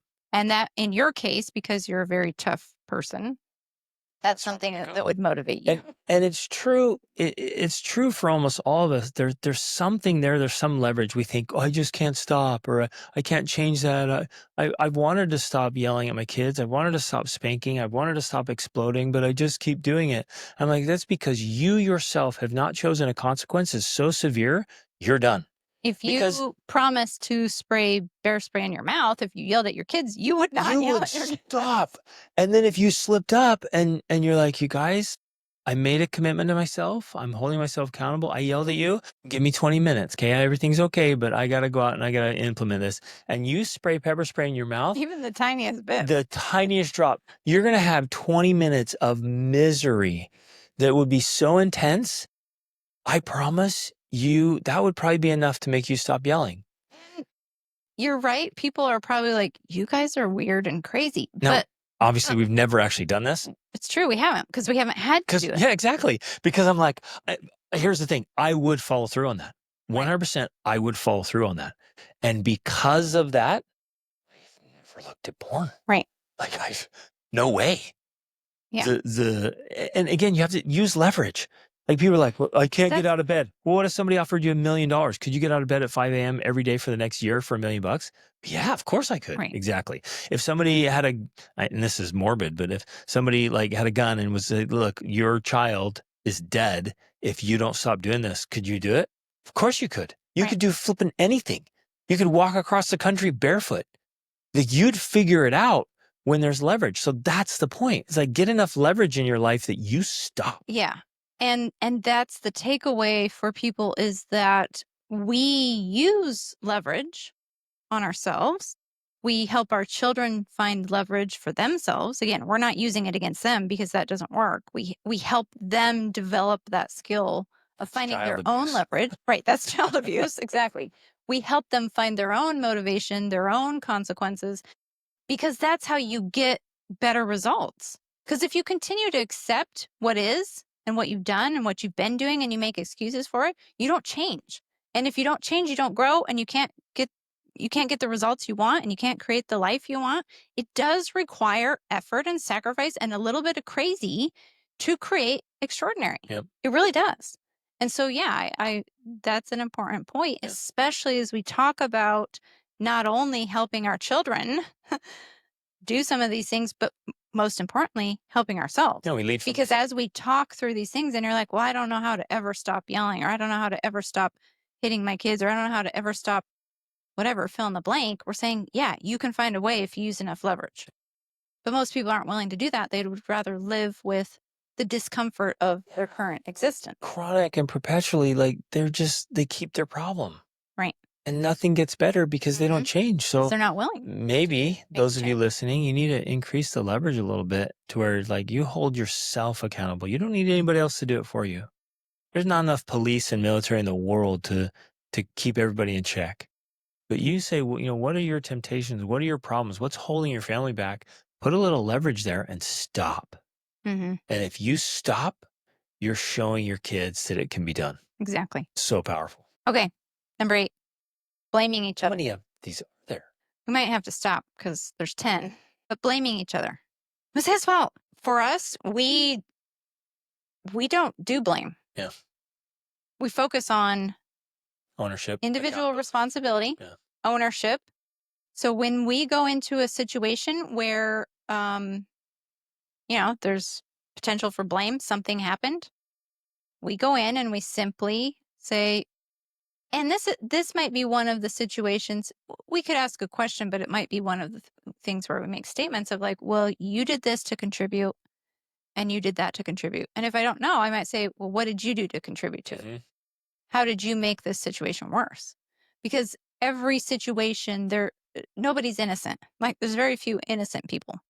Sometimes there is. And even if it were, you could still say, well, how can you choose to respond? Because you're not a victim here. We're in our family, we're very adamant about this. We teach it all the time. It's like there's no victimism. You're not playing the victim. And even if somebody does something to you, you still get to choose how you respond. Right. And so let's just take And that's true ownership for here. everything in life, even trauma, tragedy. Even if you are actually a victim, ultimately you have the ability to choose how to restructure that in your mind and how you're going to use it for your benefit throughout your life, as opposed to being an endless victim to it. So powerful. Love it. Yeah. And again, but if they hear you blaming all the time, making excuses, blaming circumstances, blaming other people, they're gonna jump right on board. Yeah. But so if we teach them to take responsibility, even if they're 1% guilty, right? They've made a small contribution. We're like, okay, well, that's the 1%, or you could do better next time. And you still get to choose because nobody can make you feel anything. Right. Okay. Jealousy and competition. And in something like this, I often feel the underlying cause is some type of attachment issue, perhaps, where, especially if there's competition for the parents or competition for things in the family or attention, it's often because those needs aren't being met.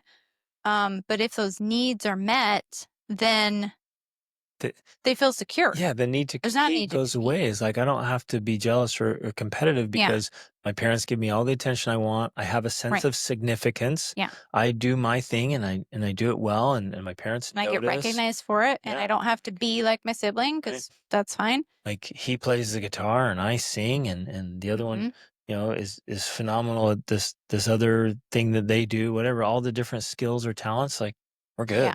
I mean, I'm honestly racking my brain here, and I can't think of an example of when our children have been jealous or competitive. Mostly because you and I started studying human needs early on, really early on, and we wanted to make sure that our kids all had those things addressed. So they each get lots of individual attention. They each get recognized for what they're doing. Well, and within this, I just want to add this: if they feel even a little bit that they're not getting enough attention, we automatically, immediately almost start giving them more attention to resolve that. So if they say something like, oh, well, you're not listening to me, or, but you didn't spend time with me, I'm like, oh, okay, let me do that. Let me rectify that now. Yep. So we don't allow it to grow and to fester and to build. Right. We're addressing it right away so that it's not something that continues on, because I think then that becomes the foundation of feeling competitive or feeling jealous. And most of that's born of some kind of insecurity. They're feeling insecure in something. They're not feeling like they're seen, heard, appreciated, validated. Something's missing there. Where if they feel like that's all those needs are met, then it literally eliminates the need for competition and jealousy. Right. Yep. Okay, last one. kids ganging up on another sibling. Ooh, wow. I I was when we first got married, I was teaching in a private institution in conjunction with public schools, and I've been working with youth for since I was a youth, honestly. And I saw that all the time. I saw kids ganging up on others and mocking others. It was usually a few against one, where the mockery, the hazing, the bullying, and man, I have just disdained and despised that kind of behavior since I was a little kid. Um, oh, it's just that one gets me. And so we started teaching it to our kids immediately, and it was in the whole name calling thing, the Yeah, mocking, the sarcasm. Like the we insulting. don't do that Right. at all. And if you ever see people gang up to mock somebody else or tease somebody else, like I want you to step in and stop that Hmm. and help the one. Right. Like run to the one who's being picked on, who's being mocked. Don't you ever Yeah. dare participate, and don't you just stand back and let it happen. Like we don't play that game. Right. So this is That's another absolute cowardice. this is another hard boundary, and Yeah. as a result, we haven't had this as an issue because our children have been taught by not name calling, not insulting, not being aggressive that No picking on, no we teasing. right, we treat everyone in the family with respect, with love, with kindness, and so there's no ganging up Never. on anybody. No, never. In fact, every one of them is going to go out of their way to stand up for their sibling, to make sure that they feel loved and validated and are And given they what do it they for need. other people Yeah, too. they do it for other people. Yeah. When we see and teach and model the value of our shared humanity and to stand up for the little guy and the underdog and people who are being picked on and mocked and abused, and when you see, the media or the world, attacking somebody's like, hey, wait, no, we need to step in and do something about this and protect people. In our family, we're protectors. We're warriors. Yeah. We're going to fight to protect women and children and people who can't protect themselves. And so if this is a situation or an issue in your family, I would do something similar to the hitting and aggression by having a meeting about it, discussing consequences, talking about how, apologizing for not teaching this sooner, for contributing to this, and just saying, moving forward, there's going to be real consequences about this. We're going to stick to this because that's another one of those hard boundaries that's going to make a huge difference in the culture of your family. And when we can have a few of those, right? And I hope you're seeing that as we talk through these. There's some of these we're like, no, this is a hard boundary, Yeah. but we're emphasizing them because they make a big difference for the rest of them. And some of them, yeah, they're going to happen. It's going to come up. They're going to be the squabbles and things in there. You address them in the moment. It doesn't have to be a huge deal. You role model, you give them examples of how to do it. But on some of these things, it's like, no, this does not happen. At all. It's not acceptable. Hard line.